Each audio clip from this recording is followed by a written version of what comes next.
Welcome to the 108 podcast, starring the drunk uncles of White Sox Twitter. He's at his ideal weight if he were 10 feet tall. Beef loaf. Never holding but always partaking. Not hungry but will eat. MySoxSummer. And your host. He's aged and smells like a sharp cheddar. Terezi E.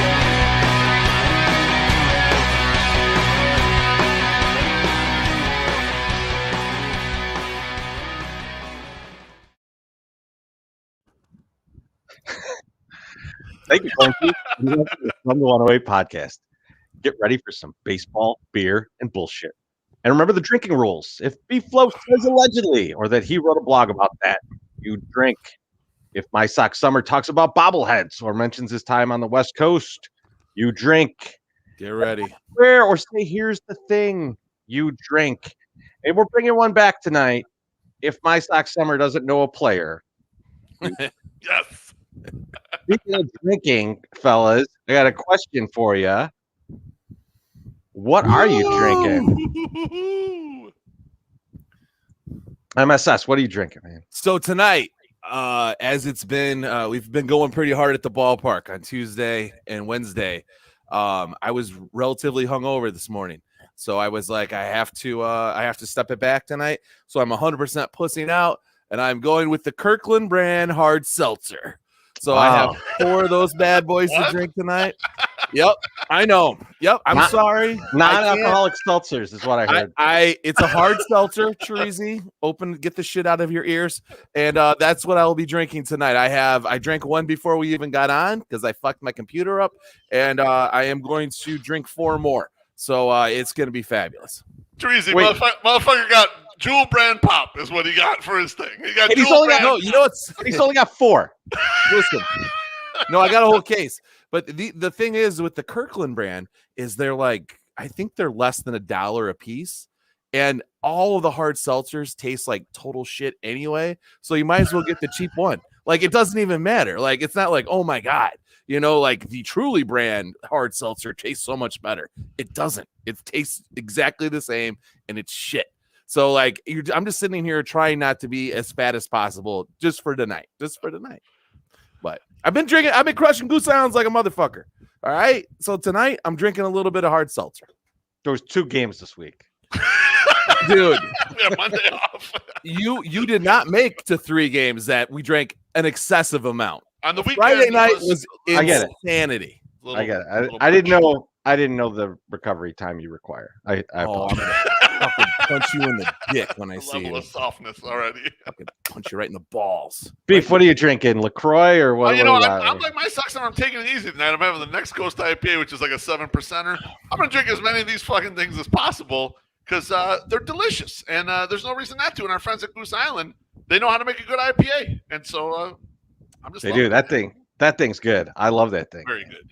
There's no question. It is How about you, Terezi? What are you drinking, baby? I'm drinking the Sox Golden Ale, man. Oh, I love it. I got 6 of those left. We'll see how that goes. We'll see if I have to resort to the fridge for something else. You never know. I like that. You never know what's going to happen. What's in there? What's maybe a hard seltzer. That's in there? Is it like half a bottle of wine or like what kind of shit you got floating around in the fridge right now? So I hope I have to go in there because I'm going to have to drink a really old Sun Crusher that will make MySoxSummer upset. This shit, like, it's from the episode like in July where I was drinking Sun Crushers. Now he's absolutely it made his computer freeze up. Here's the deal. The only thing is, and this could save you, is if it's been in the fridge that entire time, you have a good chance. The problem with some of these IPAs or whatever, they're not stored properly, and then then they just taste like total shit. So like, hopefully since it's been in the fridge, you're probably going to be okay. I'm going to watch your face. So if you make that malty face, then I know what's going on. Well, if I get to it, that means I've had 6 of the Golden Ale. So I'm probably not going to make much of a face. It's good to have my goals. Face is just going to be kind of bugged out. And like, I don't know what's happening. It is good to have goals though, Terezi.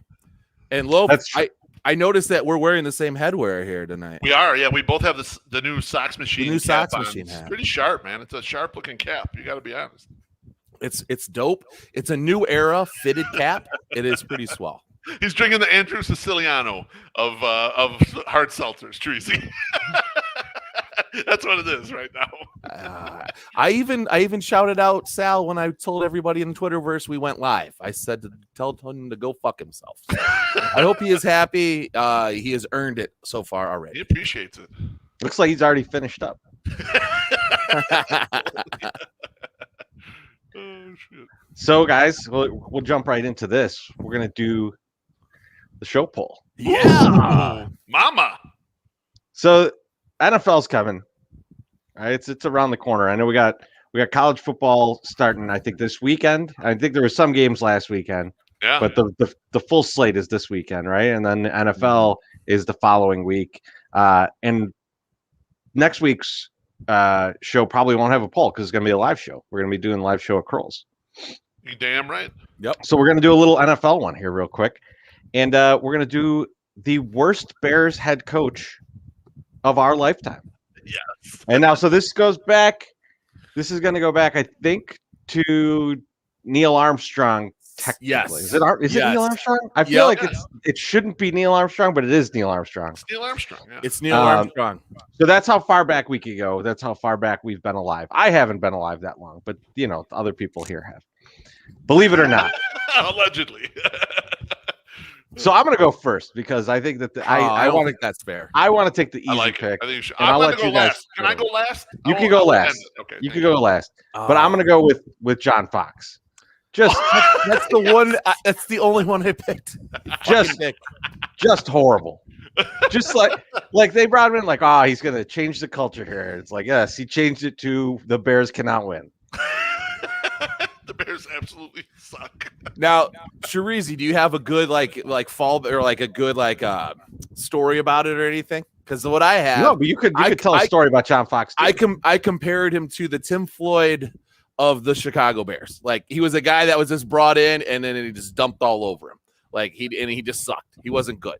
So, but it was a little bit different because John Fox had been an NFL coach. Yeah, he'd been an NFL head coach, and it was just like, this guy's going to come whip him into shape. He's gone through this kind of thing before, and like he knows what to do in this situation. And it's like, no, he's just awful at this. He's not good at doing this, and he shouldn't be allowed to do it in public. It was like if you just took the end years of when Lou Piniella was with the Cubs, that was what John Fox was like. It's like, this guy was a great manager. This guy was a great head coach. He's phoning it in right now. This is terrible. He can't get anything to work. His offense is absolutely atrocious. It's like the games were unwatchable when he was the head coach. Absolutely fucking unwatchable. Just terrible. Yep. So I'm going to have to go with a fallback that I just looked up on the internet. It definitely sticks out in my brain as another shitty coach from the same era, basically, with Mark Trestman. So I'm going to go with Mark. Yes. Yeah. Mark was horrible. Number 2 on my list. He was really and he was a quiet dude, right? And he was just kind of like, all right, sorry, guys. I suck, and these guys don't listen to me. And he did not win any games. So what's funny about Trestman, though, is that first year Trestman was the head coach was that weird year where Aaron Rodgers got hurt.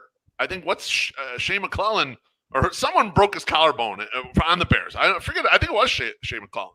And then so the whole NFC North limped along, and the Bears were right there at the end, and they played Green Bay at home, and all the Bears had to do was win their 8th game, and they would have won the fucking division. That was the Trestman year, and they shit down their leg and ended up losing that. That was the Chris Conte blown coverage in the deep on the 4th and 8 call. So Trestman was a pubic hair away from winning a division, and he was fired the next year so quickly. Like it was like none of these guys give a shit about what you have to say. It was amazing turnaround because he was like this czar of offensive football coming from the CFL, and then he sucked in 2 years.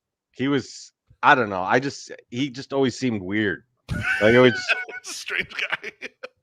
He wore workout pants constantly too. Like he always looked like he just got out of bed and was running in to go coach a game, which is I'm assuming White Sox Dave did when he was a coach too. Like he'd show up with a half spilled beef all over his jersey gray sweatpants that he had worn the night before and got hammered, and then. But anyway, He was, I don't know. I just he just always seemed weird. Like it was Do you think you get more I was going to respect? continue to go on with the story, but think- I'm not high, so I'm not going to. Do you think you get more respect if you wear those weird coach shorts that almost look like they're rubber, but they're kind of high, like they sit high or whatever? You know what I'm talking about, right? Yes, it's like gym teacher shorts. Yeah, gym teacher shorts, basically. Yeah, like the bike. They were made by Bike. They're polyester, and they had a button, and then you could put a belt on them. You know who I would like to see in those is fucking Jesus Christ, Bill Belichick with his cutoff sweatshirt, and then those little fucking bike shorts, like in the summer, like that. Like first couple games, that would be the shit. That would be so funny. He might look dope, man. I bet every day's very day for him. Who knows? It would be very reminiscent of me wearing the 108 basketball jersey into the stands and people giving me all the fat jokes. The fat jokes. What do you think Belichick's legs are like? I think they're sculpted. Yeah, you think so? I'm wondering if there's something interesting about them. Like, does he have like a bunch of barbed wire tattoos or something, or or his legs extremely hairy? He has he has a varicose vein that's shaped exactly like Tom Brady's face. or does he have hoofs? Is it a goat bottom half? It's I don't what do we got? What do we got down there? The man's not afraid to show off his arms though. So the arms are out there. The arms are out there, which makes you suspect. To the gun show, motherfucker. That's right. Makes you suspect of his legs. He's so willing to show his arms. What's he hiding? Let me distract you with my arms over here, and then my legs have they look like exactly. If he was doing wavy arms all the time, I'd be even more convinced. He might have a sick vertical. You guys don't even fucking know, man. I'm gonna go with a no, and I probably do know. Okay. Belichick says nothing in the post game press conference. Walks past everybody and dunks. Beef, who's your worst Bears head coach of all time? My selection. I'm glad you guys left it here for me. Is a guy that I could remember listening to a lot of sports radio back then. Hub Arkish was absolutely fucking in love with this guy, talking about what a great guy he was. He fucking sucked as a head coach. He got one lucky ass year in 2001 where they got plus 25 turnover ratio and everything went fucking right for them. And they went 13-3 and won a division. They got crapped on in the playoffs, of course. I'm talking about Dick Duran. Dick Duran was horrendous as a head coach. Just another in a long line of, the Bears have had two good head coaches in our lifetime, basically, right? And just another line of this guy should be a good head coach. We'll go and get the next guy who's going to become a guy. The former defensive coordinator is going to come in and Dick Duran sucked. Yeah, he was awful. I think we went chalk here. I think everybody would agree that these are the three that you should put there. I think some people would want the current coach in there, but we're not. The jury's still out. He's been okay enough with kind of mediocre talent, especially on offense. I'm not ready to throw him in this pile yet, but he's not good in my opinion. Not that good. It's not that good. No. There's only the Bears have had 16 head coaches, and there's only 4 of them have won their first game. And do you want to guess who are the 4 that won their first game? I'm sure it's the 3 guys that we named and George Halas. George Halas, Neil Armstrong, and Dick Duran, and Mark Trestman. Yeah, so. Close, very close. Very close. John Fox didn't get in there. So winning your first game is like a curse for most people, unless your last name is Halas and you own the team. So make sure to go vote on that. It's a tough vote. I mean, every single one of them should be able to be picked. I think all the GFYs tonight are going to be picked as in all of the above. I think that's how that's going to work. Beef, how you doing tonight, man? Oh man, I'll be honest with you guys. I'm feeling quite accomplished. I put something out on Twitter recently, and I've just been reflecting on it a little more in hindsight. I put a tweet out there the other day that, I got to the parking garage by work, and I got out of the car, and I decided to trust a questionable fart. And everything turned out okay. I didn't splash my pants or anything, and nothing went awry. And I was thinking more about it because I was I felt great. I felt like invincible. I told you guys, I knew I was going to kick ass at work, and I did. And even when some shit didn't go my way, I fucking shoved right back, and I was like, no way, we're doing it this way. And I was I had ultimate confidence. And I was thinking about this in a little bit in context. One of my colleagues right now, he's training for a triathlon, right? He's running a triathlon. Terrible idea. Me, a triathlon would fucking kill me, right? But It should kill most, yeah. But trusting the questionable fart in the parking garage, it's pretty close to it. And for my man my age, because it's an athletic event, and it's also taking on kind of big risk. I mean, that's the reason why I felt so good, And I was thinking about the amount of confidence I had after it. If you're a man of a little bit of age like we are, you don't need to do something crazy like climb Mount Everest. You could challenge yourself in a lot of unique ways that are going to create euphoric highs without the use of drugs, maybe moderate use of alcohol if you want to get in the situation that I was in and really test yourself there.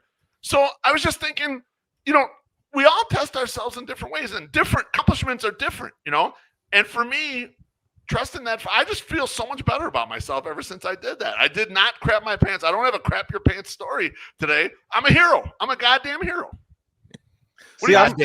I'm someone who I'm not superstitious, really. Okay. Right? You guys know me. Like I don't subscribe to really any superstitions. Mm-hmm. But there's like this, like when something really, how like when something really great happens to somebody, you're like, oh, you should play the lotto today. Yeah. I don't think that. I think you've used it up. Right? Like, so, like you used up all your good luck for the week. For that one thing. Beef. You wasted all your good luck this week on not shitting your pants. What do you mean wasted? I that was valuable to me. You partook in the risk. You decided you wanted to risk shitting your pants. It wasn't like, oh my God, am I going to make it to a toilet? And you got there in time. And it was just like some amazing feat that you did. You were in a parking lot and you thought to yourself, I could just go home if I shit my pants right now. And you farted, man, thinking kind of making your kind of idea here that it could go really wrong, but you felt safe enough to do it. So you took that risk. I don't know. I feel like you wasted your good luck for the week. I like where you're going here, Chirizi, because we know what he's doing this weekend, and he's had an instilled self-confidence. Like now he's like, you know what, I can rip ass whenever, and I can't wait till he's going down like a big ass water slide, and he's like, let's let this one fly, no big deal, and he just shits everywhere, and he comes out of the tube. He comes out of the tube like it's a shit demon, and then, like they have to shut down the entire water park because a grown man just shit himself on a goddamn water slide. It's gonna be awesome. I mean, listen, so like, yeah, he's blown away his good luck, and then he's fucked over everybody else's good time. So yeah, I love where this is going. This is 108ing to its finest. People always ask, what is 108ing? This is 108ing. When you shit yourself on a fucking water slide and ruin the entire time. I'm so pissed that with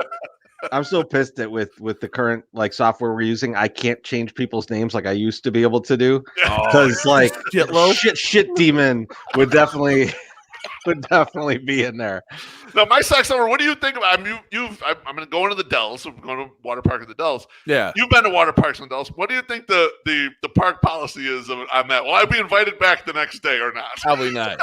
No. And being that it's Wisconsin, they might take you out back and like club you. But So no, I actually, and it's funny that you say that you've been to clean up so we can beat the shit out of you. I've never again holds me down, right? I've never been to the Dells, and I've never been like at a water park, and I'm pretty sure at my weight I should not be going down any kind of water slide. I might like kill somebody. Oh, Brown. I think technically the weight for the water slide is supposed to be 250. I might be a smidge above 250. Oh my God! I'll take my chances this week. MySoxSummer, I can imagine him going, I was just trying to get under 250.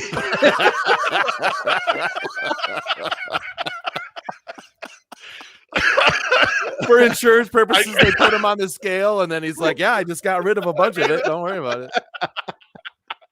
I just made it, just barely. I like the person in the comments who said Code Brown. I'm sure that's the terminology.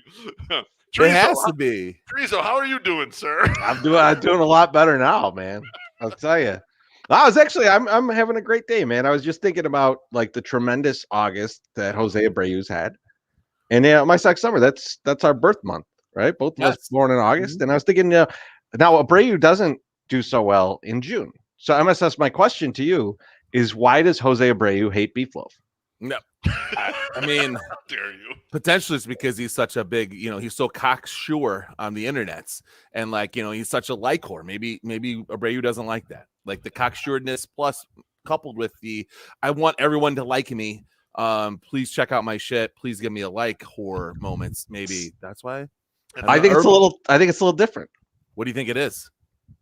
Beef is this guy on the internet sending out all these different things, and he's going and getting these minor players on the team and giving them, these pictures that go with them every time they come in the game. He's got no fucking picture for Pito. Nothing. Does it like you got the garbage time for him, MSS. Yeah, I do. Beef got nothing for the best player on the team. Bro, and Abreu is upset. Enough of this shit. It's I possible. wrote the definitive article that defended his contract when he first got it. When everybody in the whole Sox Twitter universe was like, you don't sign him that deal. He's not worth it, all this shit. I was standing all by myself, right? We all were. Saying it was. I'm just saying, as a group we were, but I wrote a blog that stood out there and said, hey, fucking Jose Abreu is definitely worth this. We need Jose Abreu back. I don't understand why he would hate me for that. I don't think he knows about it. It's not that. I don't think he knows about it. I think he's living in the now, and he wants to see some good picks. He's like, "Where's my Ralphie from Sopranos picture every time I come up? What the fuck?" He said, "Eddie, what have you done for me lately?" Yes. All right, I'm gonna think on it. I'm gonna think on this a little bit. All right. It's not gonna be easy though. He's already a legend. It's tough to do that for a legend to really think of something. That's why we gotta push you. We gotta push you to the brink, to you're almost shitting your pants. We gotta get you to that level. MySoxSummer, how you doing, my friend? I'm doing really good, and the girls are both in school, and I feel like this week so far has been like me taking a little bit of a break from the last 6 years or 5 years. Like I am just like settling back into not having to wipe asses, make lunches, do all this stuff. No, I'm wiping my own ass, but I'm not wiping any other one's ass. Congrats. Thank you. And hang out with Beef. So what? Yeah, right. I don't need to wipe because nothing came out. That's great. So I was checking out some docs over on the Vice channel. I don't know if you guys have Vice. Vice is pretty dope. They have some good stuff on there. And first one that I watched was about like a satanic dude, like living in the backwoods. He killed some people, buried them in the basement. And like they were just the theme of this, it's called The Devil You Know. And this guy, of course, he's the devil, but he's also using like these simple mind things to like coerce people into following him and get down, with his vibe. So then the second one is a woman who started an online ministry. I'm like terrified of this woman. She's dead, but I'm still terrified of her. So I don't know. I'm going to mention her name. And so I was like watching this, and she's just like in the backwoods of Ohio, and then like got like all these people to follow her and got like 2 people to fucking kill themselves. I mean, it was just insanity from messages on the internet, right? Like she has like the big, huge, conspiracy theory stuff. And so the first 5 episodes, they're talking about this whole thing. And then the last episode, they're telling you how she's manipulating people through the use of YouTube and Facebook. And I don't think she was on Twitter. I don't think Twitter was as popular, but like she made like shitloads of money. Like she was on like she made like $750,000 on GoFundMe, like just in like 10 months or something. It was something ridiculous. It was $77,000. No, it was a year. It was 10 years. $70,000 a year for like 10 years on GoFundMe. And I was like, this is insanity.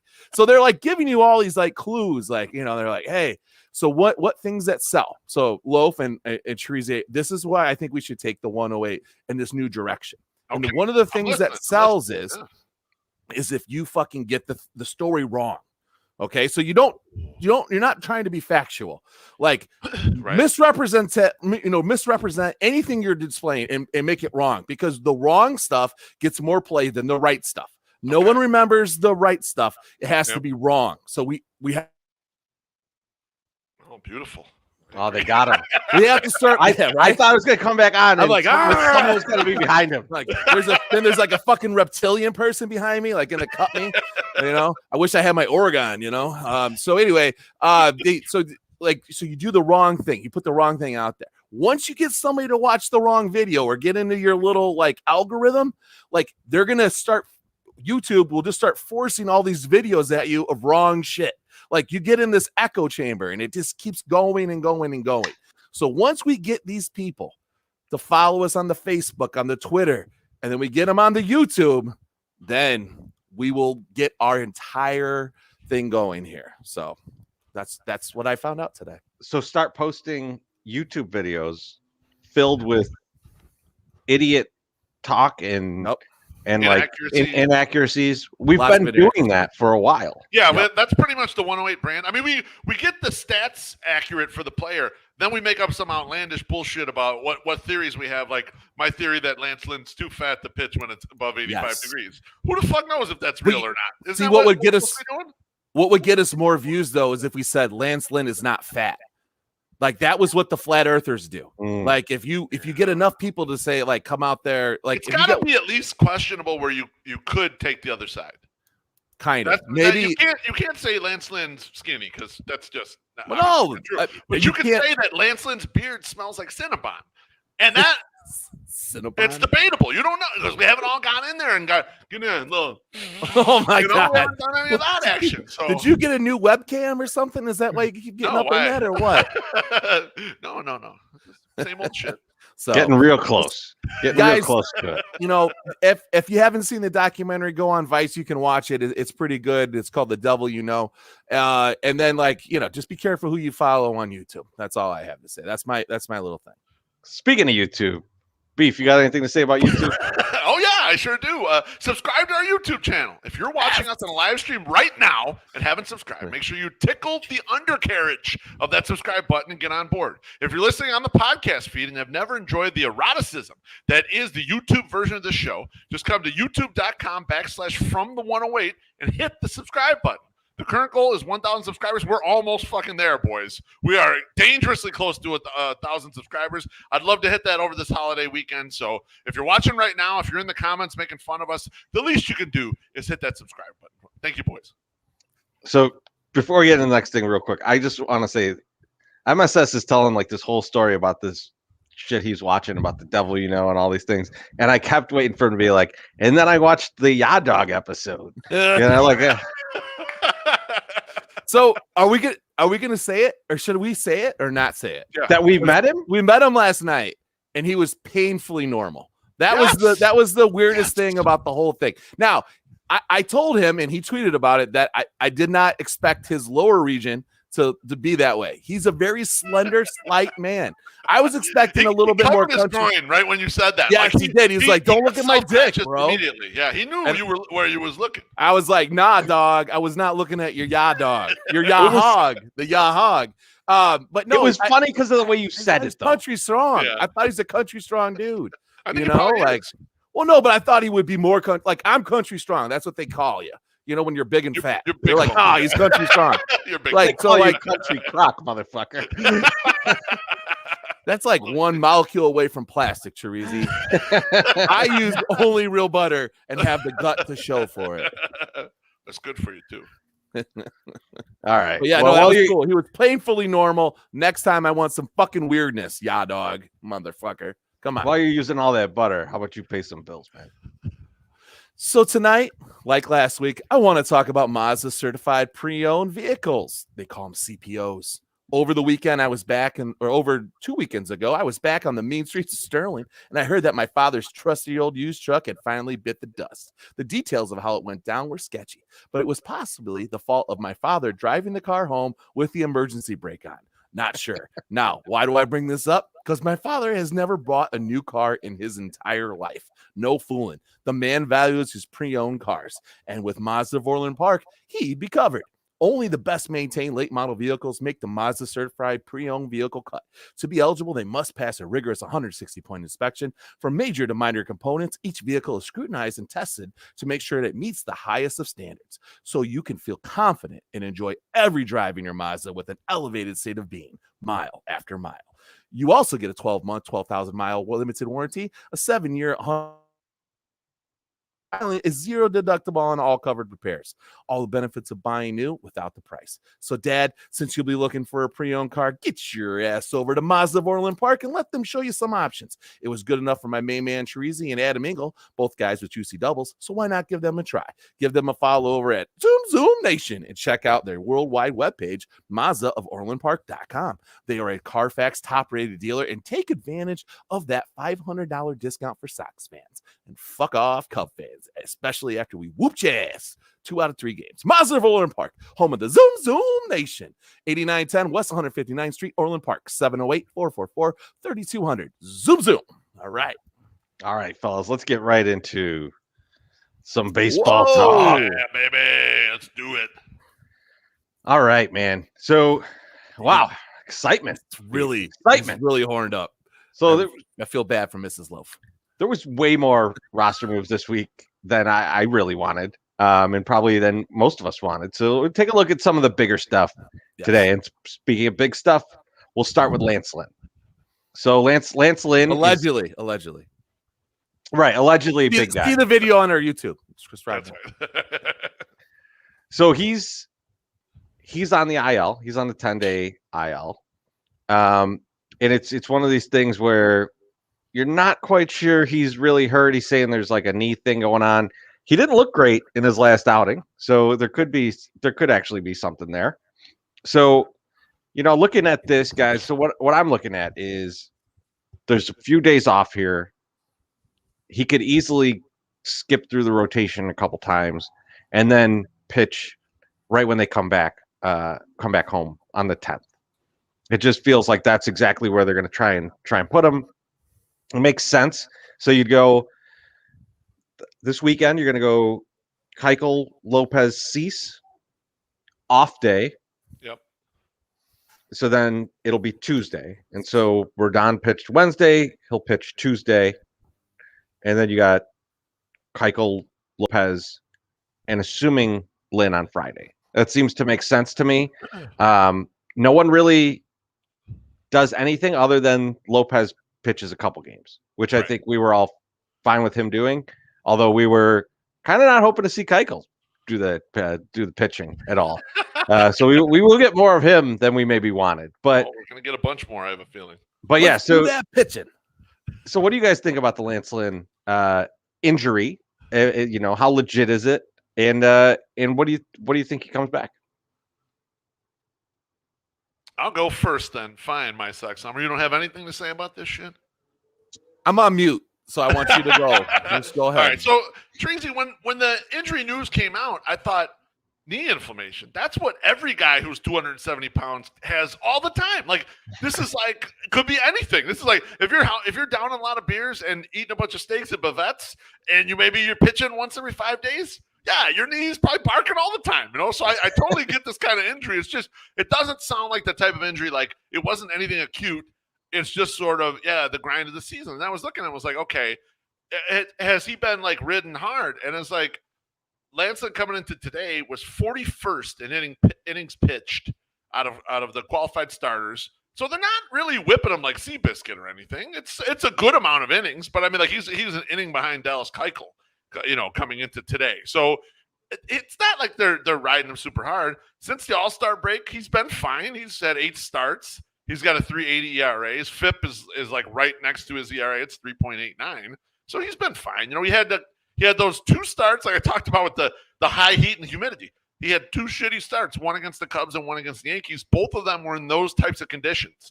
The conditions where there was a lot of heat, a lot of humidity, just the kind of days that'll wear you down. And he's not a spring chicken anymore either. So like, it's understandable that, the sweaty guy theory, this fat sweaty guy theory holds at least for him in the second half so far. I don't mind it at all. I mean, like he was a world beater before the All-Star break. I mean, everyone goes through a dead arm period.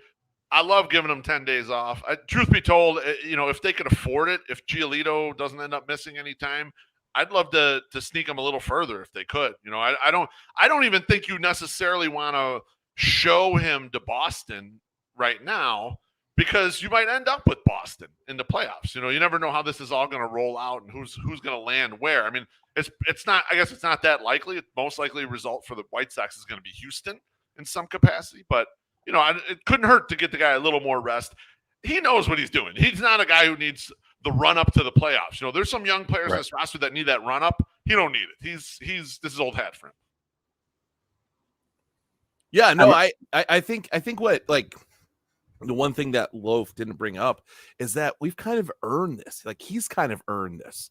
Like, why not give him a rest? Like, why are we shouldn't be stressing on winning all these games, like blow out or get crazy. We should be figuring out who we can go with this next month, who we can get us there, or just throw out the fucking Dallas Keuchels out there and let them eat some fucking pitches. We don't need Lance Lynn out there wasting good fucking games against the Kansas City Royals. Like, I don't give a fuck. Like, I don't need him to beat the Royals. Right. I don't care. Like, we have enough, like, fucking wins. We have enough of a lead that we can fucking sit down and just fucking, like, take some time, rest some guys up. But same with, what you said with Gio. If it can happen, fucking do it. Because we've earned this. This is what we fucking earned. We should have our goddamn lineup back. Let the bats win the game. You know? Yep. I feel like Raylo can keep us close enough that we can score 15 fucking runs and probably win the motherfucker. Like, if he gives up 8, I don't care. I think we can score 15. So let's just do this. Like, that's where I'm at anyway. What about you, Chorizo? Yeah, no, I agree. I think I don't know all about this. Don't worry about this last month and all this. Like, we do need to win some games, right? We can't end up in a spot where we're going to be on the road completely. All right. I mean, we got to win the division. We got to try and get home games because the Sox are much better at home than they are on the road. Yep. So I don't think it's quite as simple as that. I do think we got to look at Lucas Giolito, who we're going to talk about next, and see, do we think that injury is real? Because that one felt real. That one looks like he might have some real problem there. I think you guys were at the game. I was watching at home, and it didn't look good when he was throwing after it. Like, he was landing. He was very walking around on that very gingerly. Like, it didn't look like how you want a guy who just needs to shake something off.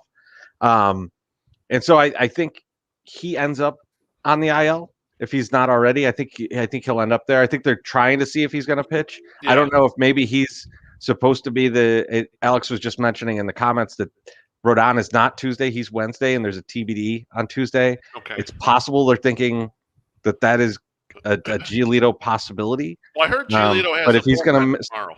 I think he has a bullpen tomorrow to kind of figure out where he's at.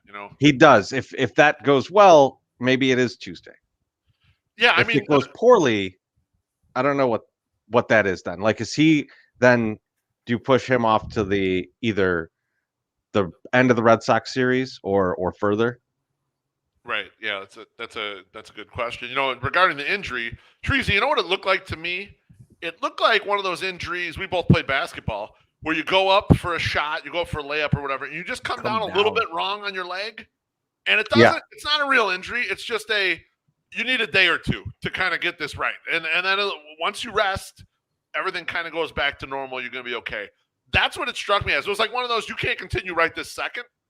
You're going to need to go sit your ass down, But it feels like it's one of those things where maybe by Friday he's going to be like, you know what, I feel absolutely fine. There's nothing here anymore. And that's kind of what I'm hoping, because you're bringing up a really good point about, if Lynn on the IL, and if you got to put Giolito there, and we're not really, like, Rodon's back, but they're keeping tabs on him. They're not pitching him that much. And so I know you had mentioned the other night, let's wear Reynaldo Lopez's ass out. When we were at the ballpark last night, you're like, let's just wear him out. You use him up as much as possible in the regular season, because there's probably not those innings for him in the playoffs, right? There's not, I guess if some starter blows out, maybe you're going to put him in the third or fourth inning or something like that. But when you start looking down the depth chart as who else could start here in these spots, like, I'm not sure I want to see Michael Kopech start. I'd like to see him in his role that he's going to be in the playoffs. I mean, like, you've got Jimmy Lambert is available.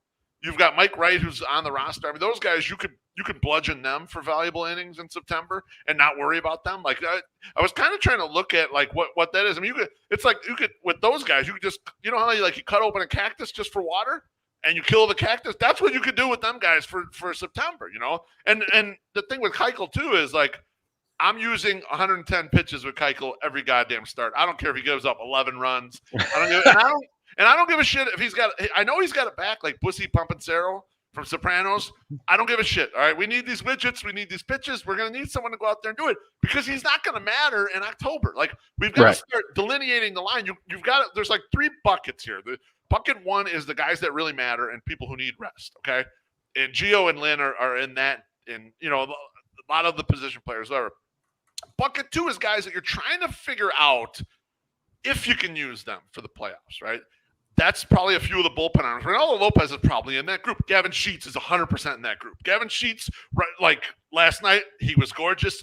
I think you're going to see him a little bit because you got to figure out what you're going to use. And bucket 3 is guys you know you will not use in the playoffs, right? Unless something weird happens. Mike Wright, Jimmy Lambert are those types of guys. So you can easily bring up Jimmy Lambert and say, Jimmy, you're going to wear 80 pitches or 100 pitches or whatever you're stretched out to, and that's it.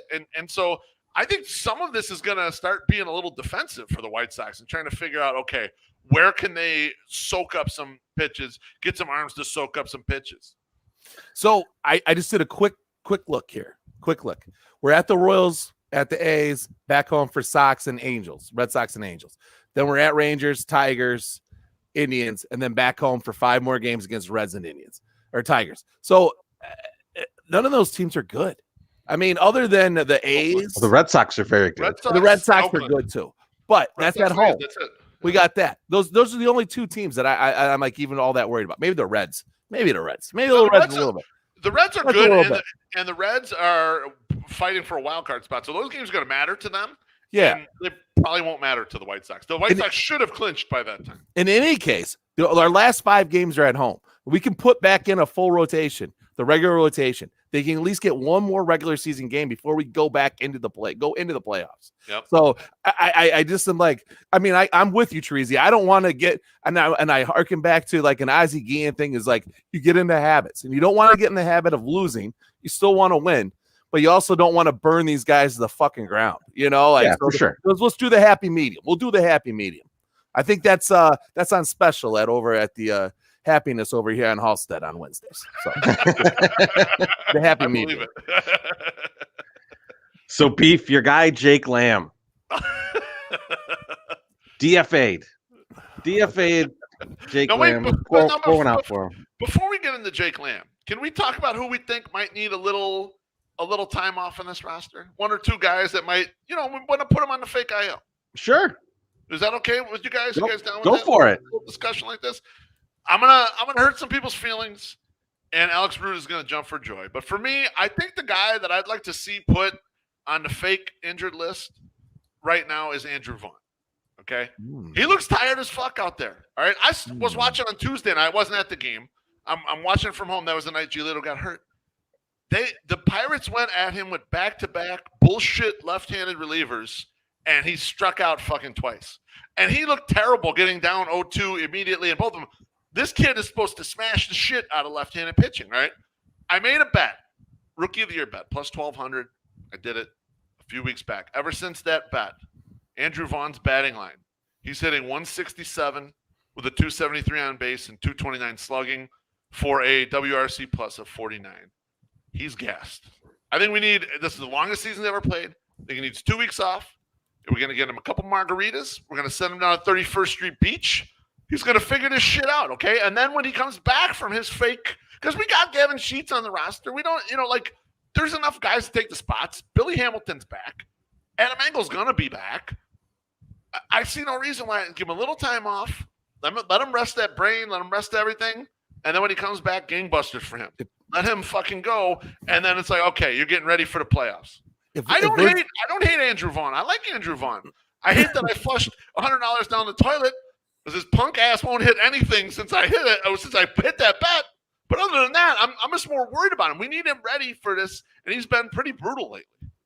So I think if we're gonna send Vaughn to 31st Street Beach, he needs a sun shirt, a long sleeve one. We have to make sure he's at SPF 70. I want a big fucking straw floppy hat on this motherfucker because he's gonna get sun poisoning in 9.2 seconds.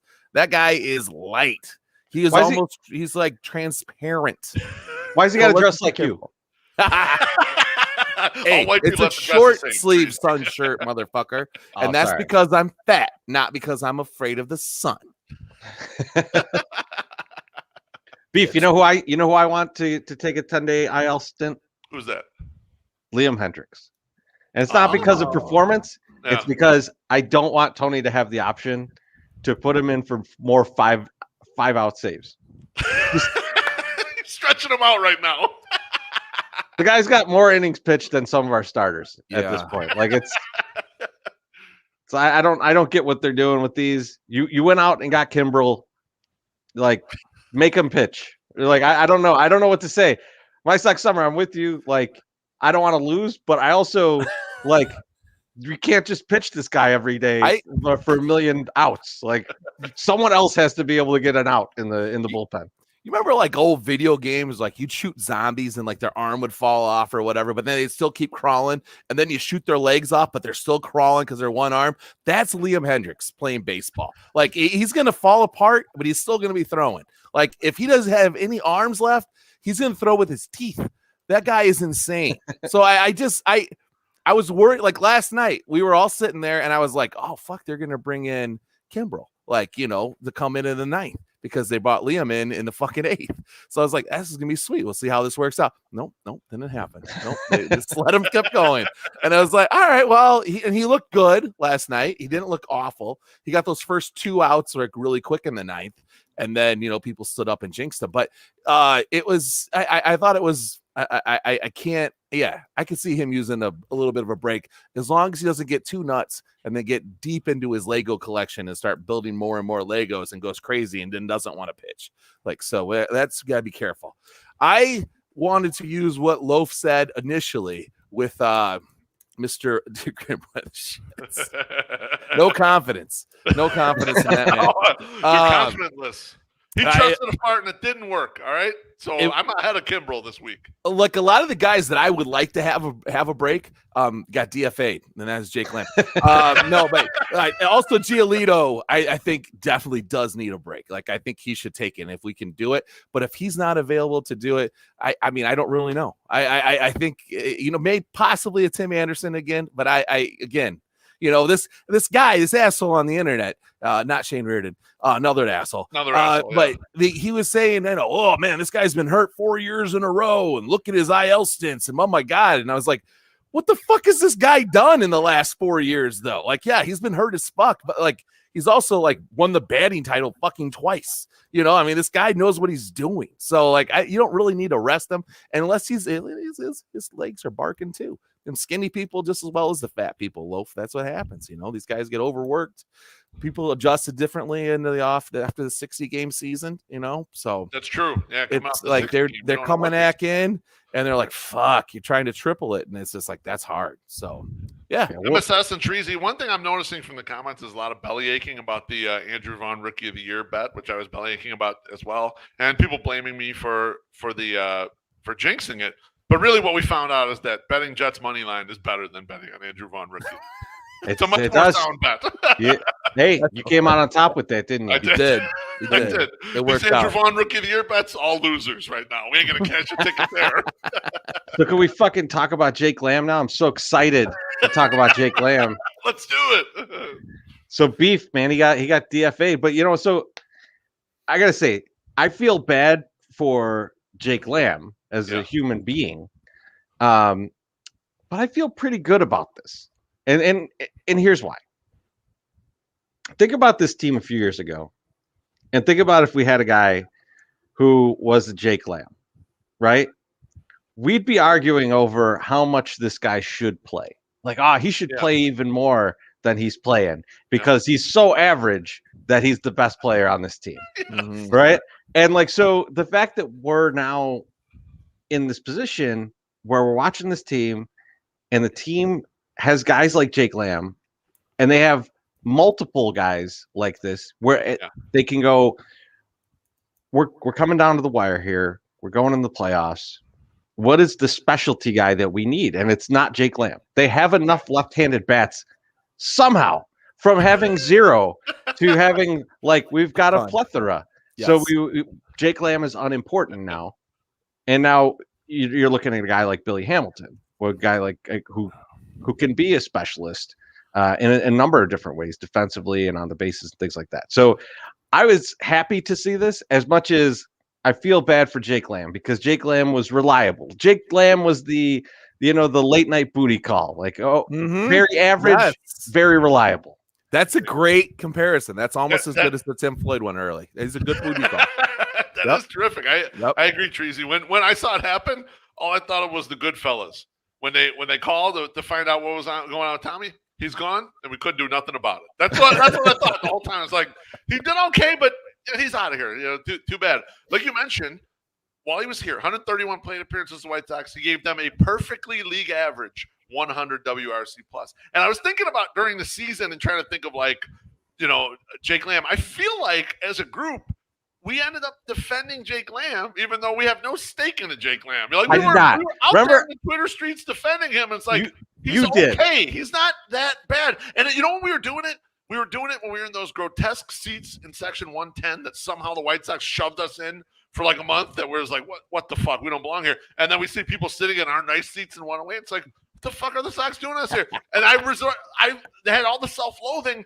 I started defending Jake Lamb. All right, I'm glad that chapter of our life is over.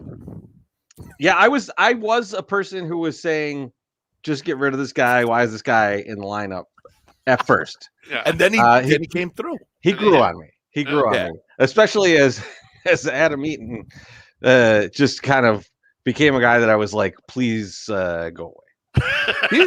And Jake Lamb is easy on the eyes, and all the ladies love to shimmy. So obviously, let's just state the obvious.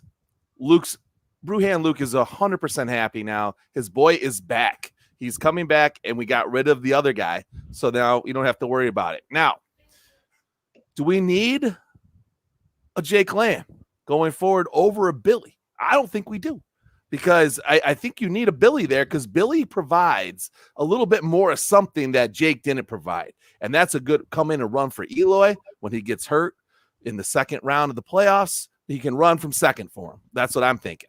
Why you got to hurt him? I'm just saying. It might be a quick recovery. It's like what Lowe's talking about. You go home, have a couple of Taco Bell nachos de grande after you've had to finish the game. Maybe your ankle pops back into place. You're good to go. Now, the bats, I think, are comparable, right? I think they're 100% comparable. Like, I mean, Jake probably a little bit. He gets the edge on the bat. Much better hitter. Billy can't fucking hit at all. But here's what we're gonna do. Here's what we're gonna do. Defensively, you have way more flexibility with Billy Hamilton than you do with Jake Lamb. Jake can't play center. There's no way. There's no way in hell. So if you can play center, you can definitely play right. And you definitely play left. So that I think his options are just better, and what we might need him for coming down the road. Hopefully we don't need him for a bat, but we definitely might need him to run. We might need him to play defensive outfield. You never know. You know, with Billy, I was thinking about this, Treasy. Think about this analogy with Billy Hamilton. We're all in agreement, like, Billy fits this roster better, especially for the playoffs. To me, Billy Hamilton is like, think of the late 80s Pistons. You remember Vinnie Johnson? Vinnie Johnson was like 5'10". Inexplicably, he could do one thing. The microwave. Score. The microwave. The microwave could fucking score, especially if he had a good matchup, right? Mm-hmm. You never needed to use him otherwise. He couldn't defend the fucking anything. He couldn't handle the ball or anything. He was just a scorer. You get on the ball, and with Billy, he's got the speed, and so he can pinch run for you and be a real weapon on the bases. Yep. And then, like my MSS was saying, late inning fill-in. So, like, I hope the White Sox, starting from right now forward, just treat him like that. Just treat him the exact way you're going to fucking use him in the playoffs. Yep. I don't need to see Billy start 3 games in the middle of a week against whoever the fuck. Let's just see Billy in the role he's going to be meant to play in the playoffs, and utilize him like that. Let him run and do all the shit, just so that we got this lockdown. We're ready to go. I assume that's what they're going to do. Yeah. we're all under agreement that like we shouldn't be resting any position players. It should only be pitchers, right? Arms should get rested, not necessarily a position player. Well, we'll get to that. We'll get to that in a minute. We'll get to that in a minute. Yeah, we'll talk about I do think that. Oh yeah, I'm sorry. I jumped the guys, but I think one thing that we're kind of not stating properly is the idea of Jake Lamb for Billy Hamilton. I think Billy Hamilton was always going to be on this roster, right? So it was more, is it Jake Lamb or is it Brian Goodwin that's going to go? Right. Yep. And so this is kind of interesting to me because I don't think of Brian Goodwin as a very good outfielder.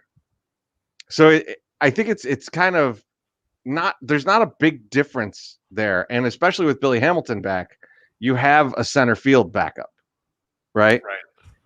What's interesting to me is that Jake Lamb can put on a glove and play third base.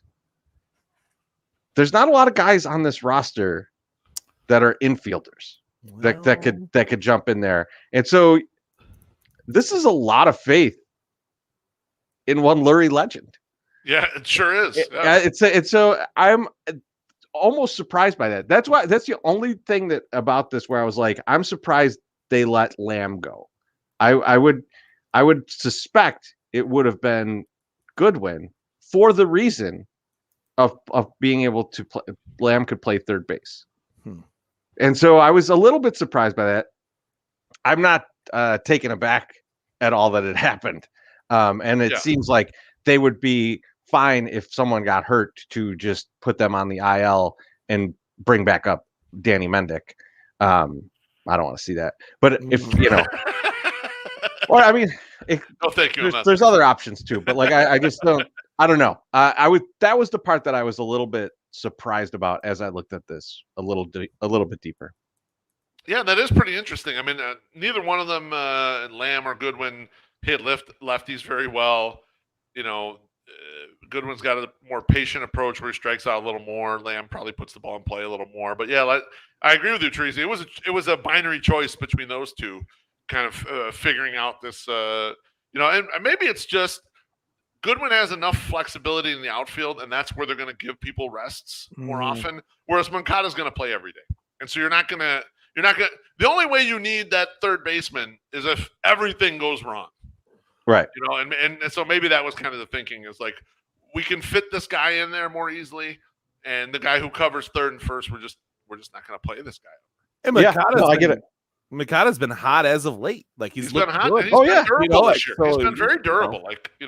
I that's one thing. Like all the Makata discussions during the year, he's been incredibly fucking durable this year, and that's good. I mean, this is something that as we're heading in, we're slightly in. We're just like sneaking into that era of where the White Sox are a really good team. The good players being dependable and being on the field a lot is super fucking valuable. Even if they're not giving you their 90 percentile PECOTA projection. Like it's just valuable. Their ass can get on the field every day. I enjoy that. I enjoy seeing those guys. Speaking of someone who is not on the field though, let's talk a little bit about Tim Anderson and Tim Anderson going on the IL. And it was kind of weird there for a little bit. You weren't sure what was going on with him. Like he missed a couple days, but then he was back. But then he missed a couple more days. And so it sounds like, he's got a little bit of a leg injury and they want to rest it. I think that's a good idea. Guys, I'm going to tell you something that I don't think is going to be popular. I don't think we see Timmy again until the Red Series. Wow. I think they want him to be okay for the playoffs. Yep. And if they don't need him, I think they're going to rest him. I think he's going I don't think they're going to send him on that 11-day road trip.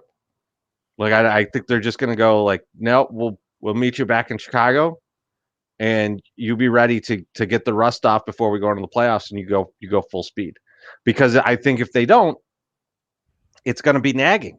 And he's the only guy other than Luis Robert on this lineup that I'm like, you can't have a nagging injury. You can't perform under what we need you for at that position. Right. And the mobility is just too important. The speed is too important. Yep. Like Especially on defense. I think they're good. Yeah. The range and the mobility on defense is absolutely important, especially when you look at some of our relievers who are going to, put balls in play. And it's not going to be, you don't have the very end of your bullpen is the strikeout guys. Yeah. Fucking strikeout guys. But you put Aaron Bummer in, this is ground ball time, man. Yes, he's throwing a bunch of ground balls. And right-handed hitters mostly. You gotta have a guy with good range and who's making these plays. And so I think he's gonna be on the IL much longer than we are thinking about right now. I think all of us are kind of sitting here going like, it's gonna be a few days and then he'll be back. And I just I'm not feeling it. I'm not feeling that. I 100% had missed that Tim Anderson was put on the IL yesterday. So my bad, guys. I did not miss. I missed that. And so Whooplock, yes, that's what I was doing. I was like, let me go back and check this shit because I clearly forgot that. So I did not know that he was put on that yesterday. My bad. Yeah, Tracy, I agree with you. You got to get him right. You got to get him right for the playoffs. You can't risk it's lingering. He plays game 1, and then he's got to sit game 2 and game 3 in a playoff series. We cannot risk that. Like, you're right. There's few players on this team where you're like, if they're not in there, we're kind of fucked, and he is one of them. He's no doubt one of them. Like, or if he's in there and injured, and right? Like if he's got a nagging something, that's not good. Problem. We can't have it. Yeah, and he also in Loaf, you just alluded to it, but like, yeah, they win way more when he's there. And there's a reason that because he's out there, he's busting ass, he's trying, he's doing this, he's doing that, so give the guy, we got to get him right. You got to get right. The man's got special skills. I mean, watching him play shortstop, you don't realize how big of an arm he has. He has tremendous fucking range. His hand-eye coordination at the plate is absolutely fucking incredible. And the fact that he can hit with that much power, having that hand-eye coordination. Like I was in some DM chat and we were talking about Tim Anderson aging, and it's like the White Sox should never let him leave Chicago. He should retire here. He should play every single game ever here. And I was thinking about like old Tim Anderson. Old Tim Anderson probably can settle into right field or second base and hit 30 homers. He'll settle into like a lot of power and just like knock the shit out of the ball, because that'll be the next version of Tim Anderson. He's just a special player. I was thinking the aging into Juan Uribe, right? Like, I mean, not as thick in many places. We don't know. We don't know. Allegedly. But eventually move over to second base. Yeah.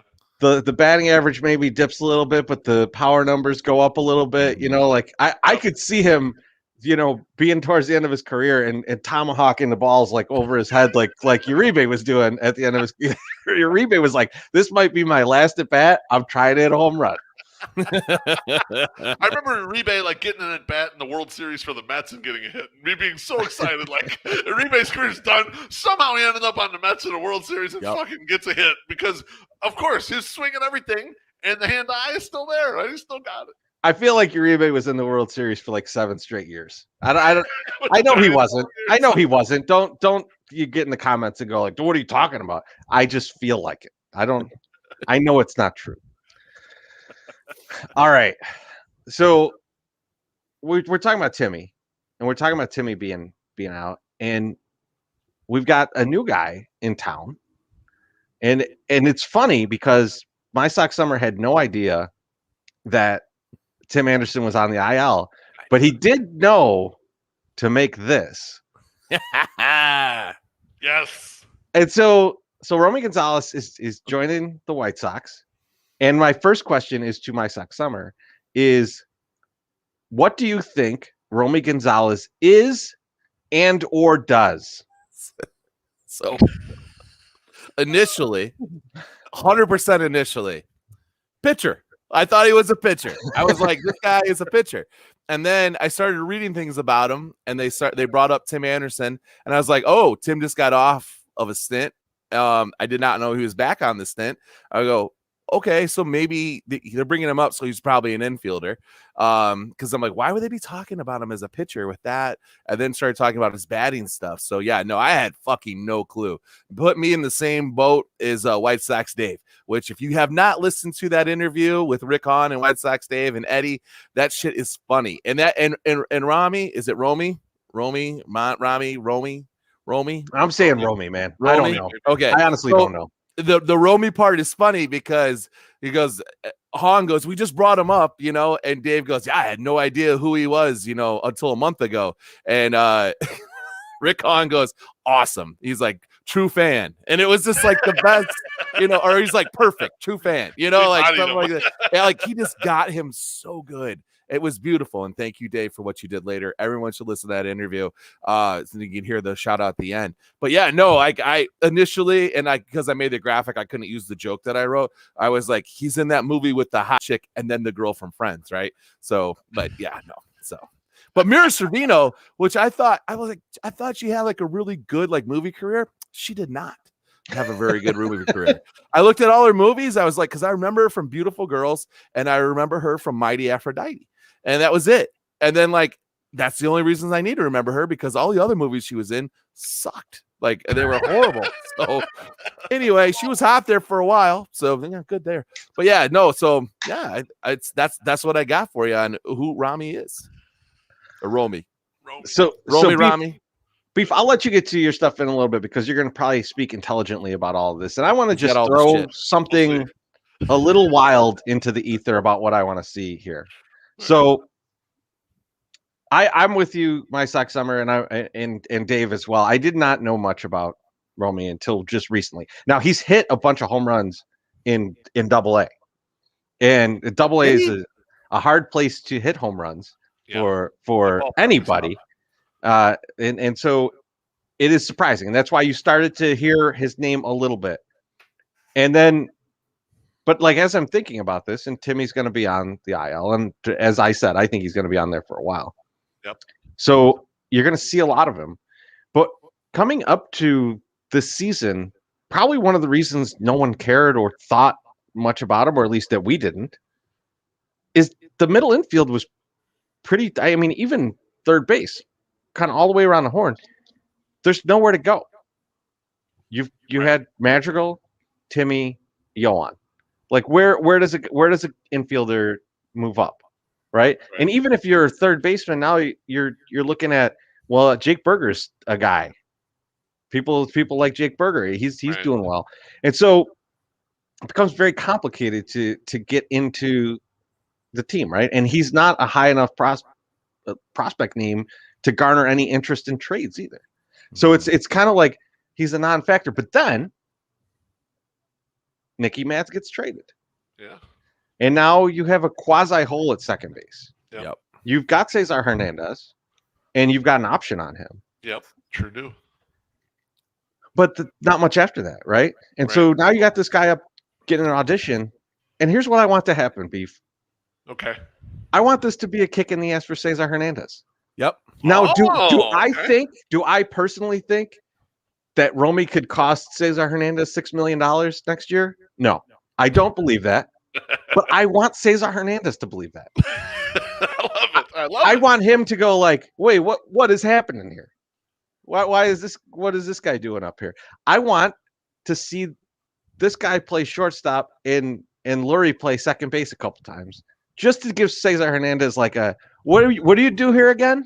Like Tony needs to give him a little bit of that. Like, who are you? What do you do here?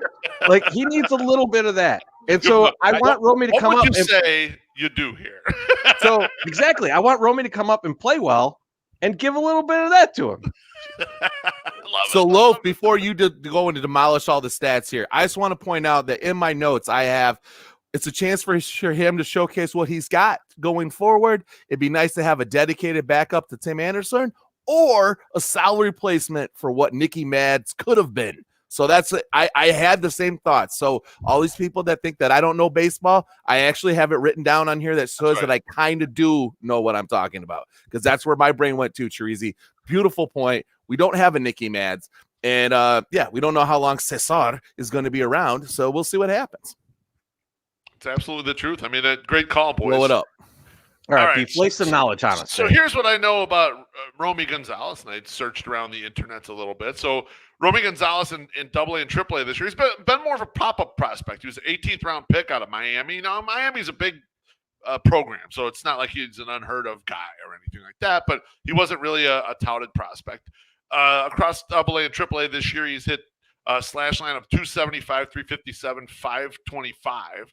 That's an OPS of looks like 882. And he's had 23 home runs already and only 378 plate appearances. So, Treasy, you brought up the point. Most of that activity was in Birmingham, and Birmingham is a very tough place to hit home runs. The plate discipline, he's at almost an 11% walk rate for the year. That's very good. 28% strikeout rate, not as good. That's a little swing and miss. Here's a scouting report that I pulled from our friends at Future Sox. And it says, in our top 30 profile of Romy, we noted that no singular player in the White Sox system has burst onto the scene this year quite like Gonzalez. During the lost 2020 season, Gonzalez worked on his body and got into better shape, and the hard work and efforts paid off. The Miami native possesses solid bat speed and strength at the plate and is able to spray the ball to all parts of the field. There are some swing and miss concerns in his aggressive approach at the plate, but Gonzalez has displayed solid walk rate while also swiping 21 bags. Gonzalez had mostly played in the outfield until 2019 Instructional League when shortstop became his primary focus. The former Hurricane has average arm strength for shortstop, but could use some refinement on his hands and range at the position. Having played all the positions outside of catcher and pitcher, he may profile best as an offensive-minded utility man. For the record, he's played majority of his games in 2021 at shortstop, even though he has mixed in a few other positions. Another scouting report from Terese's man, Dan Victor, old Sly Dano over there. He put a tweet out. Here's what I get. Here's what the White Sox get with Romy Gonzalez. Insane work ethic. Absolutely shredded body. We'll get to that in a little bit. Power speed combo, 2020 this season in the minors.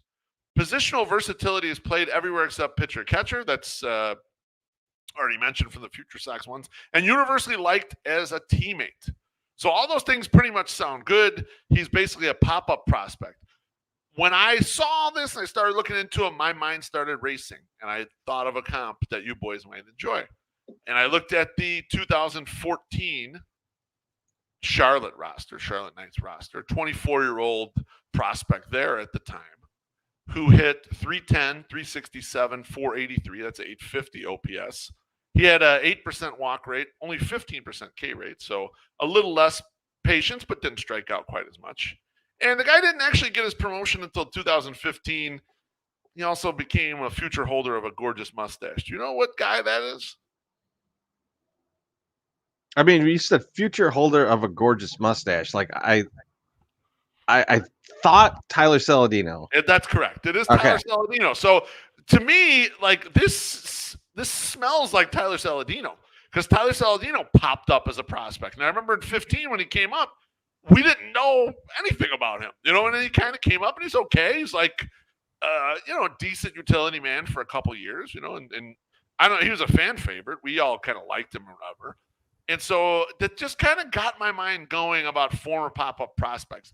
I've been hearing some of the whispers of like, does someone like this making the majors mean that the White Sox development staff is like improving in some way, shape, or form, or that this is some great sign? To me, I'm not sure yet. If the guy becomes like a long-term starter, then maybe that is the case. But I think that players at major programs sometimes they get drafted later, they have senior signs or whatever, but someone saw that talent years and years ago. Otherwise, they wouldn't have been at that major program. And a few of them pop up and get their cup of coffee and end up playing, a little bit in the majors. So I don't know if there's much more to expect than this. What do you guys think of the scouting reports after hearing? I think one thing I think when I hear the defensive prowess is actually hilariously back to what I was talking about, which is that sounds like a second baseman. Like right. That's like the arm's not there, the hands aren't great. Because like if you have not great hands, let's think of a Dan Ugla, right? Not great hands, but you're playing second, so you can make up for that. Like as long as you stay in front of the ball, you're probably going to have a play. You'll still have 57 errors a year, like Dan Ugla did, but as long as you hit 22 home runs, you're all good. And so that's kind of like where my mind went, right? Like just sell out for power and try and be a second baseman that hits 20 home runs. I think that could work. I'll take that every day. You mentioned the Saladino comp, and I'm just thinking to myself, well, is he gonna reach out to the 108? We're gonna do a mustache contest again. Saladino was the first guy that got in touch with the 108. He is, like the first dude that like we really interacted with. So the first guy whose career we ruined. Yes, that's what's funny. What's funny about that is so we ruined his career. First number 18 we ruined.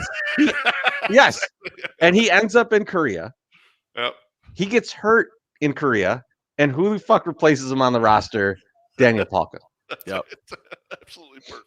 So let's get another 18 from the White Sox and bring him right over. Now, Teresa, I don't know if he's going to want to reach out to us after this next little bit here. So one of the things that kind of got going a little bit on Twitter, and it was I blame, actually I don't blame, I thank our guy Zach Soxwood for bringing this up because he had tweeted something about, I don't know a lot about stats or whatever, but where is Romy Gonzalez on the sexiness factor? Some bullshit like that. And then Twitter kind of went wild like it does when handsome White Sox players come up. And I kind of saw a lot of stuff. A lot of people were like, oh, man, kid's gorgeous and all this stuff. And even I was listening to a Twitter Spaces with our guy Josh Nelson and Father Zoe. And Father Zoe was just extolling his handsomeness virtues, this Romy Gonzalez. I'm not feeling it. I even jumped on the Twitter Spaces to say I don't think he's even a top 10 White Sox handsomest player on this roster. And you know what Father Zoe tried to do? He tried to push me back because he's a smart guy. He can't pronounce any players' names, but he's a smart guy. And he pushed me back. Goes, I think he looks like a young loaf.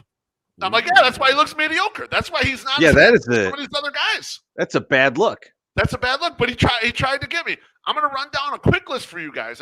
Let's go through this and see what we think. We're talking about a little bit in the ballpark with some of the ladies and gentlemen that were sitting around us last night in section 108.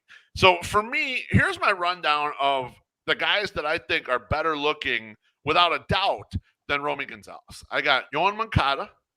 I got Luis Robert. I've got Michael Kopech. I've got Tim Anderson. I have Eloy Jimenez. Lucas Giolito. And Dylan Cease. To me, those guys are all, it's not close. I'm not going to debate any of those guys. You guys got any objections with that list? Go ahead, my Sox. All right, so two things. Yeah. Dylan Cease and Michael Kopech are so good looking. They grow nasty ass beards to make themselves look less appealing to women, so that women will leave them the fuck alone. Yes. Okay. There's no reason for Dylan Cease to be growing this monstrosity of a beard that he has, because he is a beautiful man. He looks but he's Amish. doing it because bitches be all over him. So he's like, I gotta get these girls away. Beards repel bitches. I know Beef was out getting too much ass back in the day to have watched this or played with these toys, but we know He-Man, right? Yeah. We know. Remember Moss Man? Yes. Yeah. Yes. That's Dylan Cease's beard. Dylan Cease has the Moss Man beard. It's disgusting. And you know what? Guy still looks pretty good. Guy still looks pretty good. You know, here's a guy that you had on your list, Beef, that I want to talk about. Okay, go for that it. I might have put even higher. Okay. Than your list. And that's Eloy Jimenez. Oh yeah, there's no. Now, so Eloy is a really good-looking guy already. Yes, all right. However, we got to think the whole package here, right? I'm not just talking. This is the key for this discussion, in my opinion. He's got a lot of confidence. MySoxSummer, I might even call it big dick energy. Ooh, guy who's got the shirt open that much, who's got that kind of confidence, who's calling out to his mom instead of calling out to the ladies. Yep. That's a real confident dude. Big dick energy. I think he's got the Salchicha de Terror. I think he's the Juan Uribe of this team. And I think that counts for something. I think that counts for something. You know what's kind of funny? His nickname's the Big Baby. It might be referencing something. Might be a baby arm he's talking about. You never know. Right. You never know. This is the baby. Man. The Big Baby. So I think those are the unquestioned ones. And then here's some others that I think are probably also better looking than Romy Gonzalez. Now Shane Reardon, I didn't have Brian Goodwin on my list, but you're probably right. He probably is better looking than him. But I was going to get into a couple more guys. Carlos Rodon. Yeah, he's a dad, but he's better looking than Romy Gonzalez. This guy, it's close because he's going bald in a not fun way. Yasmani Grandalo is better looking than Romy Gonzalez. So yeah, Is that we're getting close to the cutoff line, right? Let me throw this at you. Beef. Yeah. If you put a fedora on Yasmani, are you feeling like definitely beating him out? Yeah. He passes him out. He can do it kind of. He's built like a catcher, so that hurts him a little bit. But he's handsome and cool enough. I think he pulls it off. I think he beats him. I got you. We're looking a little deeper here. Teresi was talking about the tools. What about a one-tool monster like Adam Engel? Adam Engel has that ass, man. That ass is worth more than Romy, no? Here's the problem. Okay, all right. We're getting there. He's not good looking enough to have the terrible beard. And when he grows that beard, it looks like he has mange.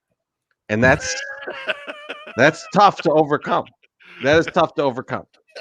So as a guy with a juicy double, I appreciate Adam Engel for that, but I'm not going to put him above him. I got Romy ahead of him. Shane brings up a point. I don't like to say that, but he brings up a point that Dallas not being on the list is kind of, he's a good looking guy. Dallas has got the eyes. So let me talk about this briefly because it's not a shot at you, Shane, because I don't care about beards. That doesn't bother me. But I pulled up Dallas Keuchel for my wife and daughter this morning when I was talking about this topic. Yeah. And Bonita Stakey, she said no. She gave me a big no on Dallas. No, thanks. No, that's not. And I even showed her the body issue pictures, and she's not interested. So I don't know. He might be on the outside looking in. I will listen to say that he should be in there. I see someone else in the comments that mentioned Billy Hamilton. Yeah, Billy Hamilton is. Yeah, I'm going to say something for Shane though, and Shane, you shouldn't take offense to that. And here's why. I think Beef is trying to say that Dallas Keuchel is trying to hide something with his perfect beard, and we just know you have a glorious beard on top of a beautiful face. Beautiful. So I don't think I put you two in the same class. That's exactly correct. Essentially, I Loaf, I like what you're going. One funny thing that I found when I was making the graphic that we used for this is that if you click on one of these Intimidators pics of Romy, it does not go to that picture. It goes to the headshot where he looks really good.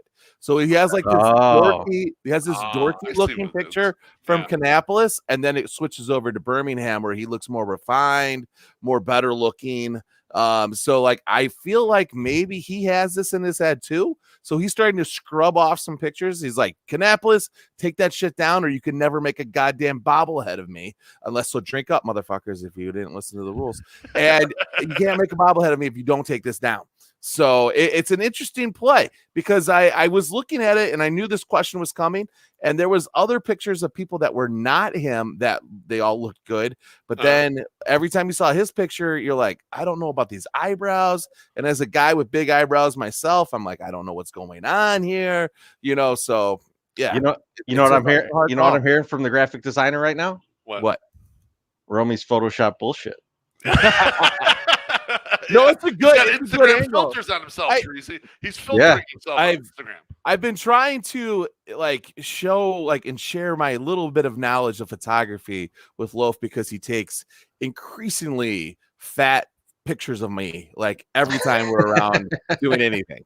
He's just like, I will be standing sideways like this, and he takes a picture like this, and then I'm like, dude, let me turn around front, and he's like, it doesn't make a difference. I'm like, yes, it does make a difference, bro. These are candids. Way less fat. Okay, a couple things, bro. These are candids. Two, if you want to take some fucking pictures and put them on the internet, go ahead, man. I won't take as many. All right, I'm just trying to keep the brand flowing. All right, you got complaints, take your own fucking pictures and put them out there. What the fuck do you want from me? You know what I find funny is that MSS is going, as I'm getting increasingly fat, Beef Loaf keeps taking increasingly fat photos of me. He's just taking photos of you. Some guy just said, hey, these guys got to get in the gym in the off season because they're too fat. And he's looking right at me because you're not even in the picture, and neither is your brother. Neither one of you is in there. And he's just like, the 108 guys need to go to work out. Now, yes, Wally deep throating the fucking sugar cone on Sunday. Great picture. Best picture ever. Yeah. And he looks really bad. But Wally is also wearing a shirt that is probably one size too small for him. And he's like, man, I look so fat in this. And it's like, yes, because your shirt isn't big enough for you. You're wearing a shirt that was 30, 40 pounds ago. You can't do that. Like, that's the first place it goes. I'm talking about from experience too. So it's okay. You can call me later. Teresi, last guy on my list, he's in the front office, and he's better looking than Romy Gonzalez. Kenny Williams. Oh. I'll give you that. and from what I heard today on the interview, he's also very classy. Now, we know he's got lobsters in the freezer, so we already knew he was pretty classy. That's right. Absolutely correct. All right. That's enough about how beautiful all these guys are and how much I want to wash all my clothes on Luis Roberts' abs. Well, let's talk about somebody else right now. We touched on him and his fedora, but Yasmani Grandal. Oh, yes. The guy is red hot. And you know what, guys? Let me tell you why I hate it. Wow. So they were interviewing him, and like he's obviously just on fire. And he's like, yeah, well, I was doing this and I fixed one little thing, and here we are. I'm ready to go, blah, blah, blah. And that's fine. And I'm glad that he's doing well, obviously. I'm enjoying all of that. But I fixed the one little thing bit. I'm sure it's true. I'm sure that's what he did. But it makes people think, insert terrible prospect here, is one small adjustment away from being the prospect I always knew he'd be. And I can't have it. I can't sit here and listen to people go, if they just help him do this one fix, Zach Collins won't be terrible, or whoever else won't be a terrible player. No, guys, Grandal has been good for a long time. Was continuing to be good at the plate, getting a lot of walks, getting on base, doing his thing. He had one little thing, plus got healthy, and now he's hitting bombs like he's done his whole fucking career. In MySoxSummer, Teresi's been reading too many Jordan Lazowski blogs about Carson Palmer. That's what he's worried about here. He's worried about the Lazowski effect of this bum prospect that I really like. If this one thing goes right, then he's going to be good. That's what he's worried. He's worried it's going to catch. Yes. And I love everything that's happening, but it's hurting my enjoyment. It's I not think even your current enjoyment; it's your future enjoyment because you're worried. Future enjoyment. I know know later on because of this. I know what's going to happen.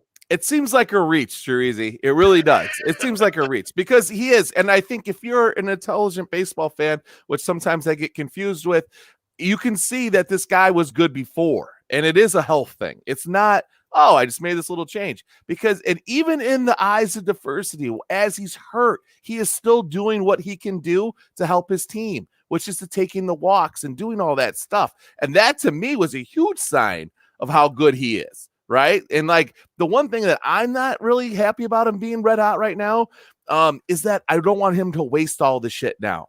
And I know that you guys don't believe in superstition shit and like whatever. Like there's not like he doesn't have like a full tank or an empty tank, right? Like he's not like, I've got a max cap of how many home runs I can hit, so I shouldn't hit 3 in one game. But I feel like that could potentially be the problem. It's like, God, you got to keep that. You got to save that.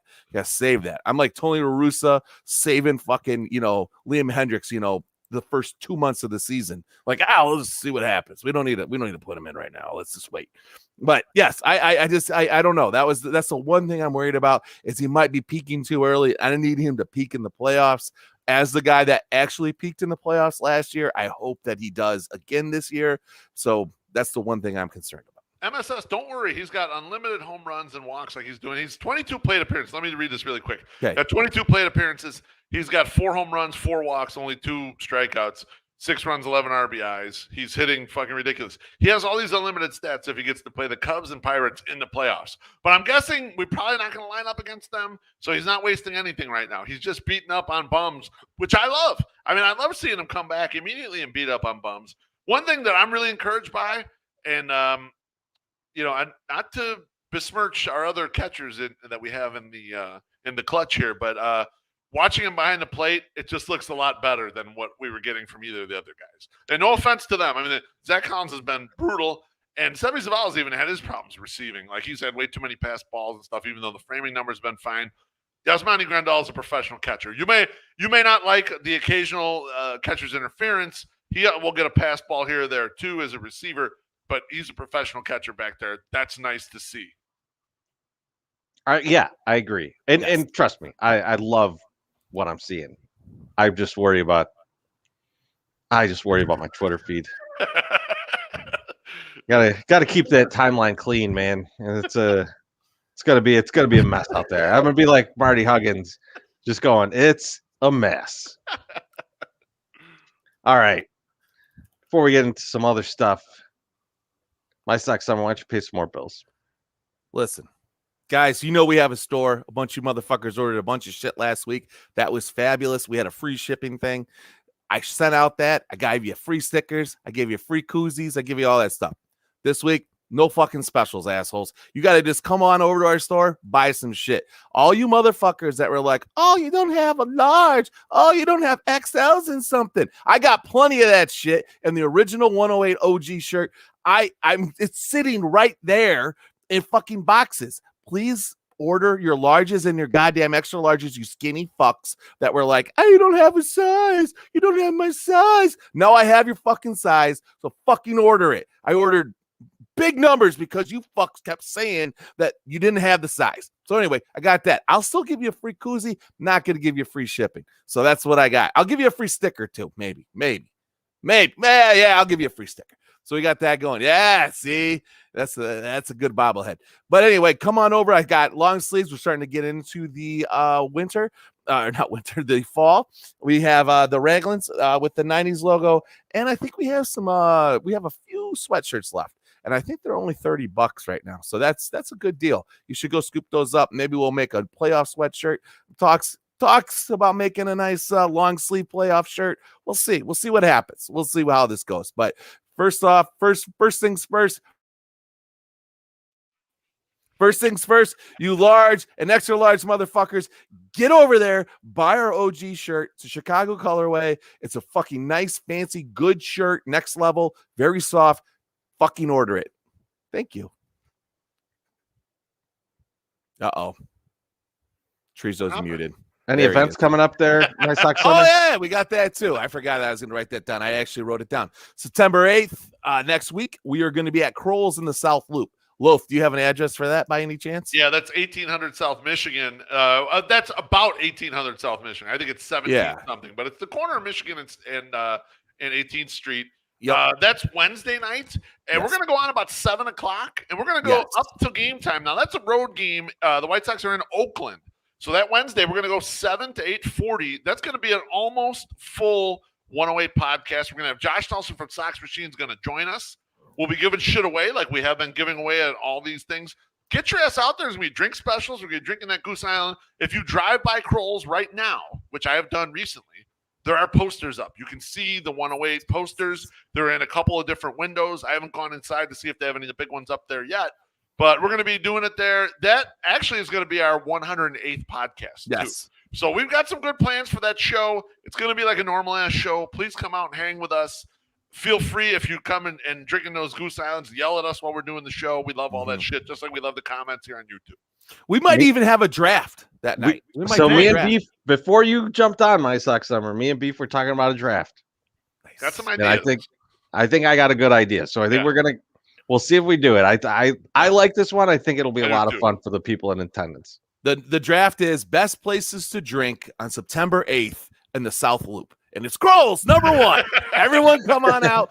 You know what? The Sox are giving us a bunch of shit. And because Mike Downey and Southpaw have been giving us a ton of great stuff, okay? That has angered our ticket ager, Nick. And he's like, yo, do you have enough stuff for your shows? And I said, no, I do not. Please give me more stuff.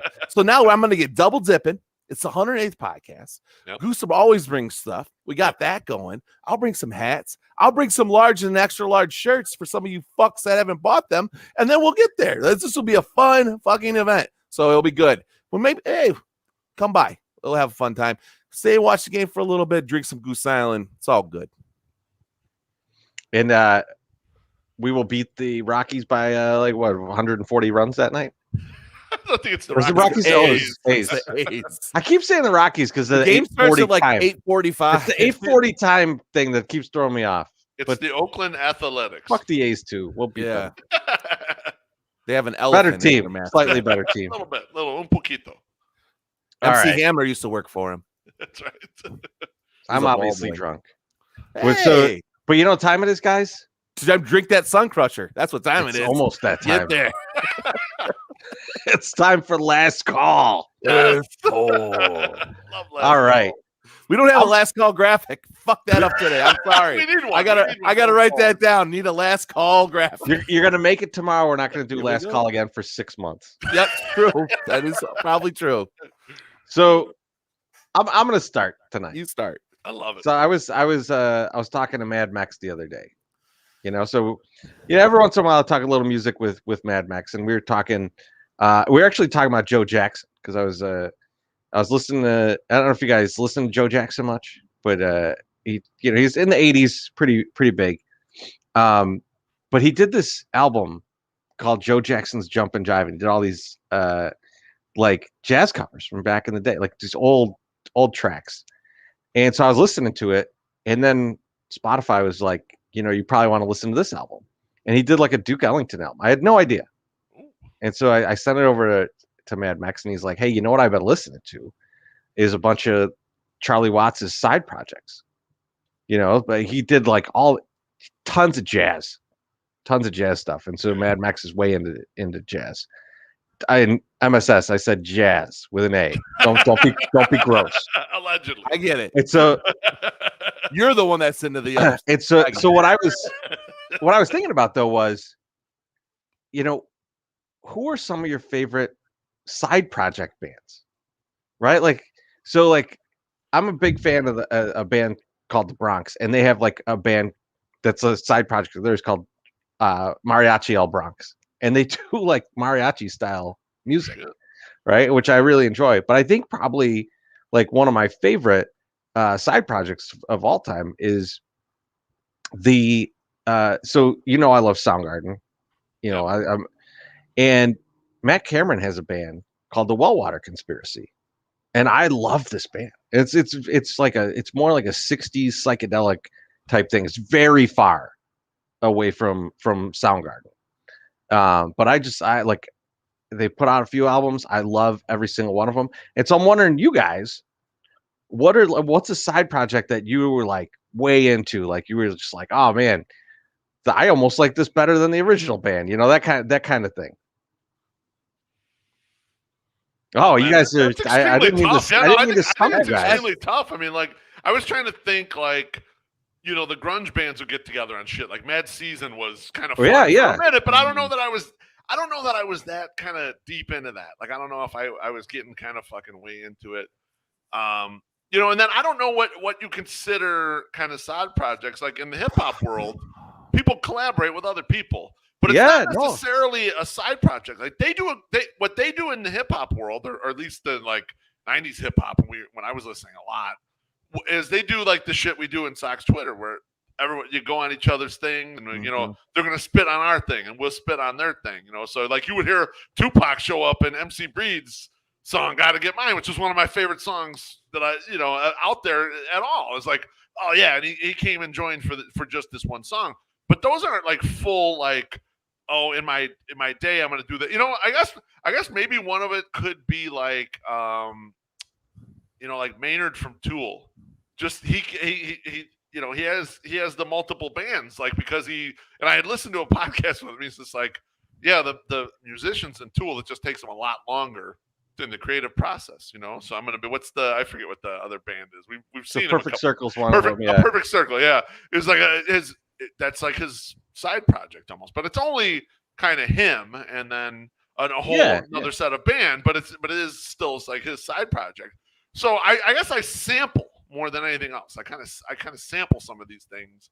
And I always love the collaborative aspect of hip hop. You know, this person's going to go on this person's album, and they're gonna do a song together. Like I like Kanye and Jay-Z doing shit together. You know, like I always like that. I thought you were going to go hip hop, and I thought you would go with the Dog Pound. I thought that's where your mind was going to go. Like I love Daz and Corrupt. There's no question. But I don't know how much that is a side project. But that's just their main outlet, right? They worked with Snoop and some of these, you know, and they worked on Dre's record and all that stuff. So that's almost like a spin-off as opposed to like a side project. Yeah, and that's how hip hop kind of is, right? Unless you like I'm trying to think what's the like Eminem did this song with like D12 or something like that. It's like, or did some songs with D12 or whatever. Like I guess that's purple. Yeah, exactly. So I guess that's kind of like side project, but yeah, so I've named a bunch, but I don't know that I'm into any of them. But I do like the collaborative aspect of that. It's kind of interesting too. Side projects is like, hey, this is my other passion. Like I do this for a living, and I'm going to do this other thing. Like the 108 is basically our side project, right? We all do some other shit for a living, you know, at our free times or whatever. We come together to do this fucking thing. So it's interesting how you brought that in, Treasy. Yeah, it took this long for me to think of something, because originally I'm like, you hit on something, the hip hop thing, but the first thing that I thought about was like it's not a side project, but it was when Jawbreaker broke up and Blake started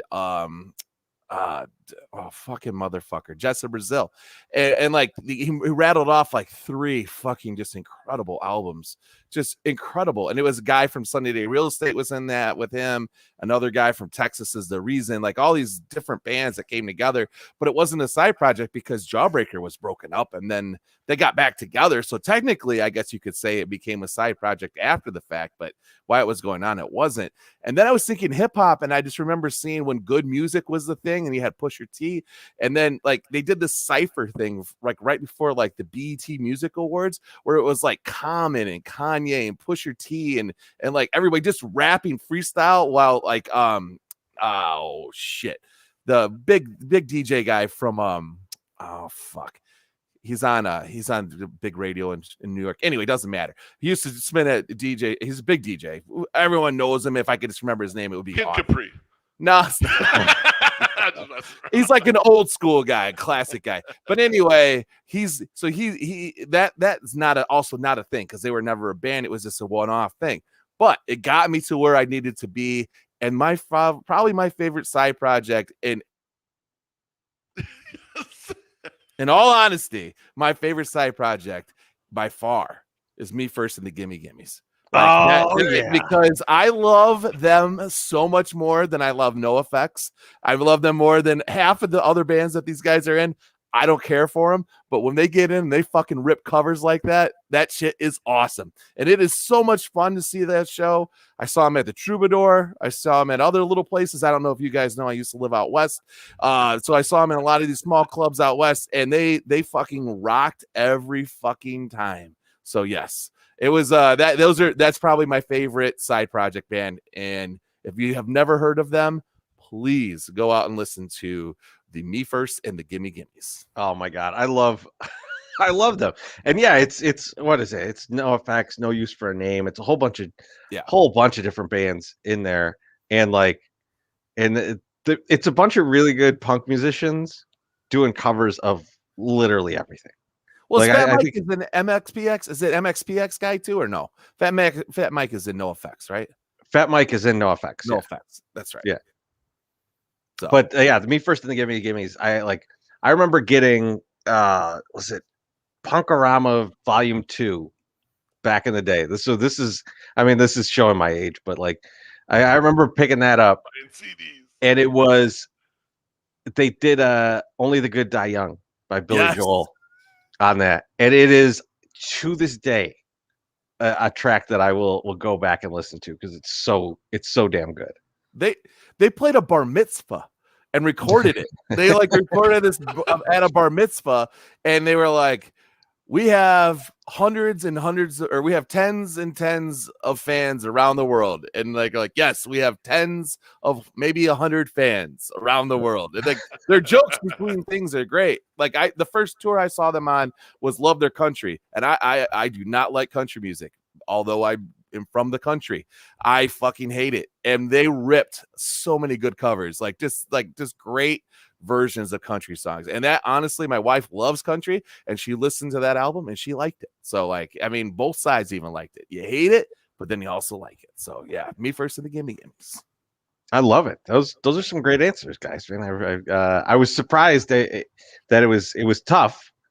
I thought it might roll out pretty quickly, but who did you think we were going to go with? So I honestly thought who did we miss? I honestly thought Beef was going to go with the Dog Pound. That's really who I thought he was going to go with. Good choice. My Sock Summer, I thought you were just going to go like easy layup and go Temple of the Dog. Oh, okay. That's kind of where I thought you were going to go. I would probably take Mad Season over Temple of the Dog, but that's probably just my contrarian 90s going, because Pushing Forward Back is probably one of the greatest songs like probably ever written. That's a Temple of the Dog song. So. That is. But what I'm saying is that even though that song is even though it's so good, even though it's really good, I think I would take Mad Season over them, but it's mostly because of the 90s. Yeah. Got it. It's the influence. Beef, last call, man. All right, so I entitled this Old Salami. Good luck with this one. So last night after the game, so I don't know, I roll up to the game early. I told you guys I'm going to bring Bonita Steak into the game. We're going to have dinner at the game.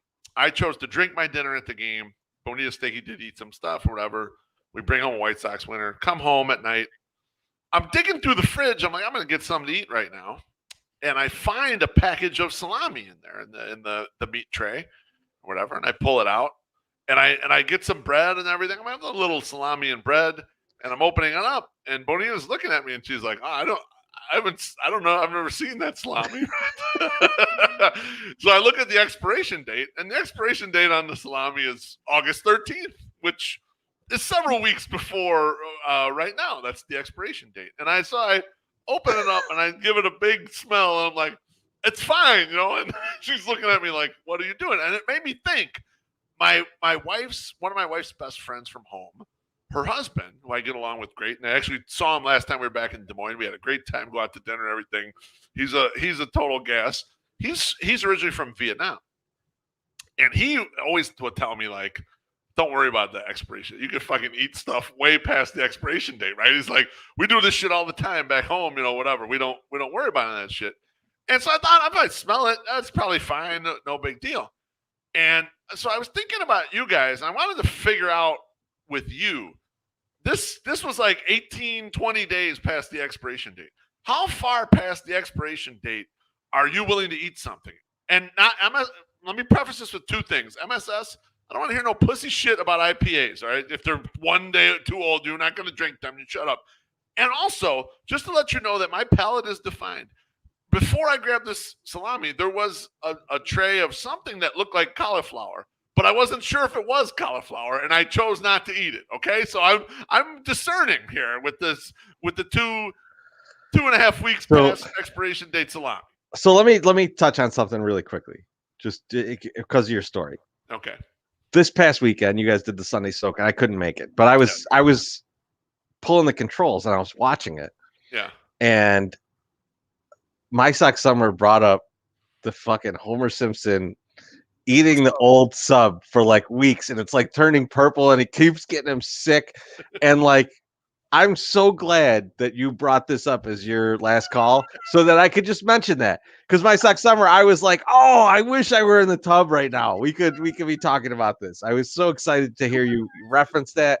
So I'm bummed that we didn't. When he's in the like the ambulance getting taken away because he's got sick, and then he comes back and he throws the sandwich away. He's like, "Damn you made this happen!" And then he goes, "I was this kid and I could never hate you," and pulls it out of the garbage. I hate it, and then he has to go back in the ambulance again. Great fat guy moment. I mean, it really is. All time, top 10 fat guy moment. So. Okay, Beef. Let me lay this down. All right, go for it, baby. So I think there's things that I won't touch, like lunch meat. I'm typically cautious about Okay. because it's usually like in my house, like what I eat is usually like either like turkey or ham.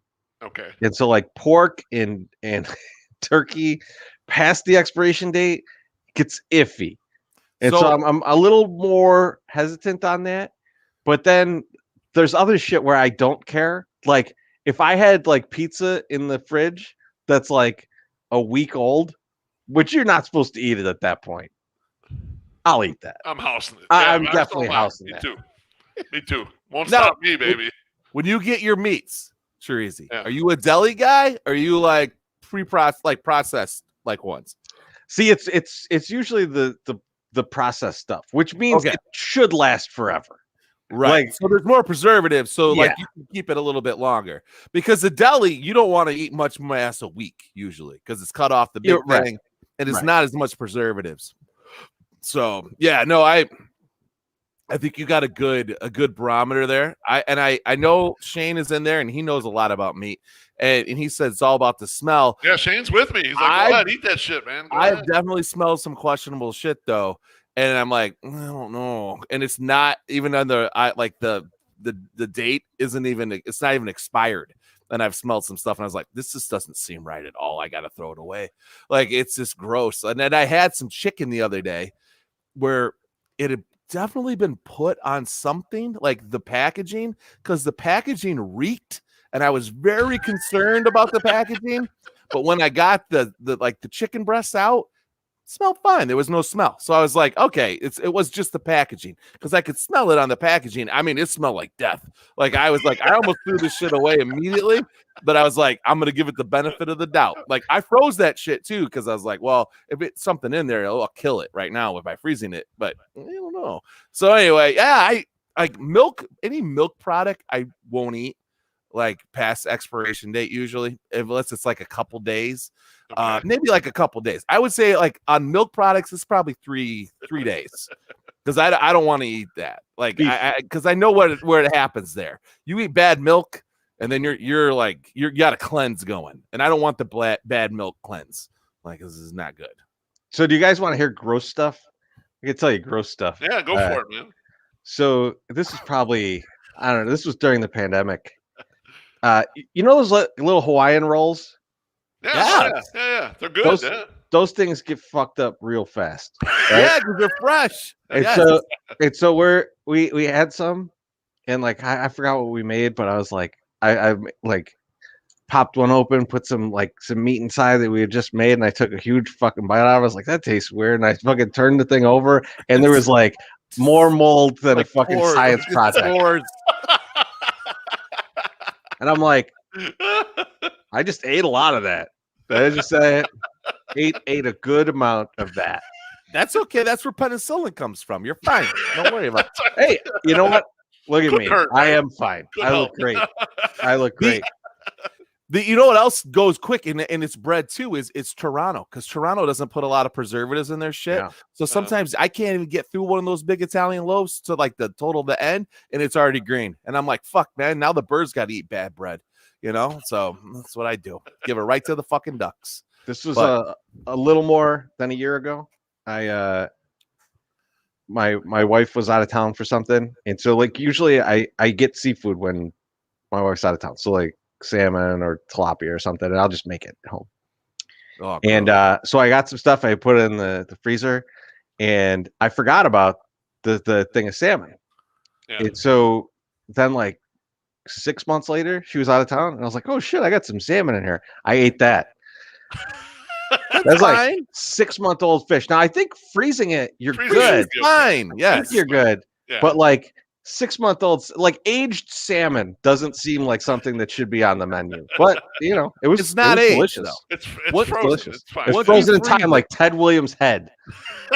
I don't think they do that anymore. Usually it says use by or freeze by on the label for stuff that you can freeze. Yeah, so like that's okay. And then you're supposed to eat it pretty quickly after you undefrost it. So you probably were okay. So yeah, like 5 days on milk products, and then like the meat stuff, like yeah, definitely smell it. I've eaten some questionable pepperoni and like spit that shit right out. I've eaten some questionable beef jerky and have spit that stuff out. Like when beef jerky I tastes saw bad, questionable not good. pepperoni at the empty bottle. They were really good. Opened One up of- a another- raging slab. Another one of my favorite side projects. Oh shit! All right, MSS. We ready? Oh, Wrap it up with your last call. so that's that dirty, slimy little fucker, Jason Benetti. When he was out there with Gordon Beckham, he decided he's going to tell some stories, in which I felt like he totally ripped off the My Sox Summer Story Hour. And I'm just remembering I should have made a graphic for this, and I forgot. I did not make one. So tonight we are bringing back Story Time with MSS. Yes. And I found a little story. We probably talked about it, but I felt like, you know what? Let's have one that's a little bit White Sox related, just to welcome me back into the zone. And it's going to be Jason Grimsley's Mission Impossible bat heist. And I don't know if anybody knows about this, but it involves one guy who's best known for calling my cousin the FAG word at a spring training game, one Albert Bell. Wow. Yeah, he did. He goes, "Why are you taking a picture of me? You should take a picture of these nice looking ladies, you FAG." And I was like, whoa, damn, son. this guy's huge. And he just called my cousin the F word. I go, that's crazy. Not good. The story of Sammy Sosa's cork bat in 2003 has been well documented, but that doesn't hold a candle to the story of Albert Bell's cork bat in 1994. Prior to the strike, Bell led the Indians to a 66-47 record and had set the American League on fire to the tune of a .357 average, 36 home runs, and 101 RBIs. However, White Sox manager Gene Lamont had received a tip about Bell's newfound success. After all, Bell had never hit above .290 in any of his previous 5 seasons. The tip led Lamont to believe that Albert Bell was using a corked bat. Lamont then challenged Bell's bat during the first inning of their next matchup with the Indians. Crew chief Dave Phillips confiscated the bat and locked it up in the umpire's dressing room until further examination could be done. This is where things get weird. Knowing Bell's importance to the team and that the bat was indeed corked, the Indians devised a plan. The 25-year-old middle relief pitcher, Jason Grimsley, would access the umpire's dressing room by removing panels in the false ceiling, climb up and through the crawl space with a flashlight in his mouth, and swap out Bell's bat for a non-corked bat. The only problem was that every single one of Albert Bell's bats were corked. Grimsley was forced to take teammate Paul Sorrento's bat as the replacement. After the game, Phillips had noticed that the bat was not the same he had taken from Bell. Editor, the Paul Sorrento signature stamp was likely a pretty big giveaway. The Indians claimed innocence, and the MLB flew an FBI agent into Cleveland to perform a full investigation. This revealed the path of the perpetrator, and immediately after, the Indians were ordered to produce Bell's original bat. Shortly after, the bat was determined to be corked. Bell's ultimately served a 7-game suspension. It wasn't until an interview with New York Times in 1999 that Jason Grimsley revealed that he, in fact, was the player that had performed the illustrious bat heist. Did I make it the whole way without phasing? All right, good. The whole way, absolutely. And this is what you need to know. Albert Bell won way more than 7 games for the Cleveland Indians. So cheating is totally fine. Like they were just begging you to be like, go ahead. Just, if you know what, fuck it. Cheat. We're gonna suspend you for 7 games. Like he could go on a 10-day IL stint and like go do whatever. Like, what the fuck? I mean, how is that even a punishment? That doesn't seem like a punishment. So welcome back to Story Time with MSS. Benetti, fucking watch your shit, brother. I've long said this, Treasy, as the pitchers get higher and higher velocity, one of the ways to battle back is let the players cork their bats. Because they're doing it for the bat speed. They're getting a little extra bat speed with the cork bat. I think that's what's interesting, right, Beef? Like, it's not like it pops off the bat harder. They're getting more bat speed. A little more bat speed, yeah. Right, and so it's not like we're giving them aluminum bats, and it should be concerning to the rest of the field. Right. I say you let the pitchers cover their hands in whatever the fuck they want, and then you let the hitters cork their bats. Even Steven. Even Steven. That's right. And everybody can take PEDs. Well, of Oh, course. there's no question. Of course, Absolutely they do. Correct, They yeah. do now. They do that already. I was gonna say. There's no not way they're being stopped. that many players with attention deficit disorder in the major leagues. So yes, they're all PED'd up. Give them the cork bats. Let their hands be as sticky as MSS coming out of the stall. Hey. Coming out of the AVN award. Oh, damn. Shots fired by you. Oh, that's how we're definitely ending this show. Baby. Thank you, everyone, for tuning in to our disgustingness. I hope all my gross foods and all people's gross hands made it an enjoyable evening for you. We will see you guys on Next Wednesday. week. Yes. On Wednesday at Kroll's. Be there. Live. I want to pack that place. I Yes. like that place a lot. And you know what? There's a great memory at that place, Beef, because that's where we went after the blackout game. You damn right. We're did. probably going to relive it that night. Well, we're gonna at least get blacked out. Yeah. We're going to be drinking brandy old fashions with Josh Nelson. It's going to be a time. So make sure to be there. I'm so excited for this because it's not the quick hit. It's not the quick hour show. We got a little more time. Man, I think it's going to be fun. 108th episode. You got to be there. Like, It's also- baby. figure Isn't it out a also- way to be there.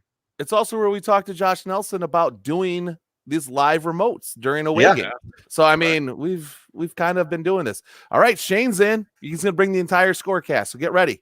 All the score guys will be there and We're girls. buying drinks And for it'll be everyone. fun. Yeah, they're buying drinks. Shane's good at that.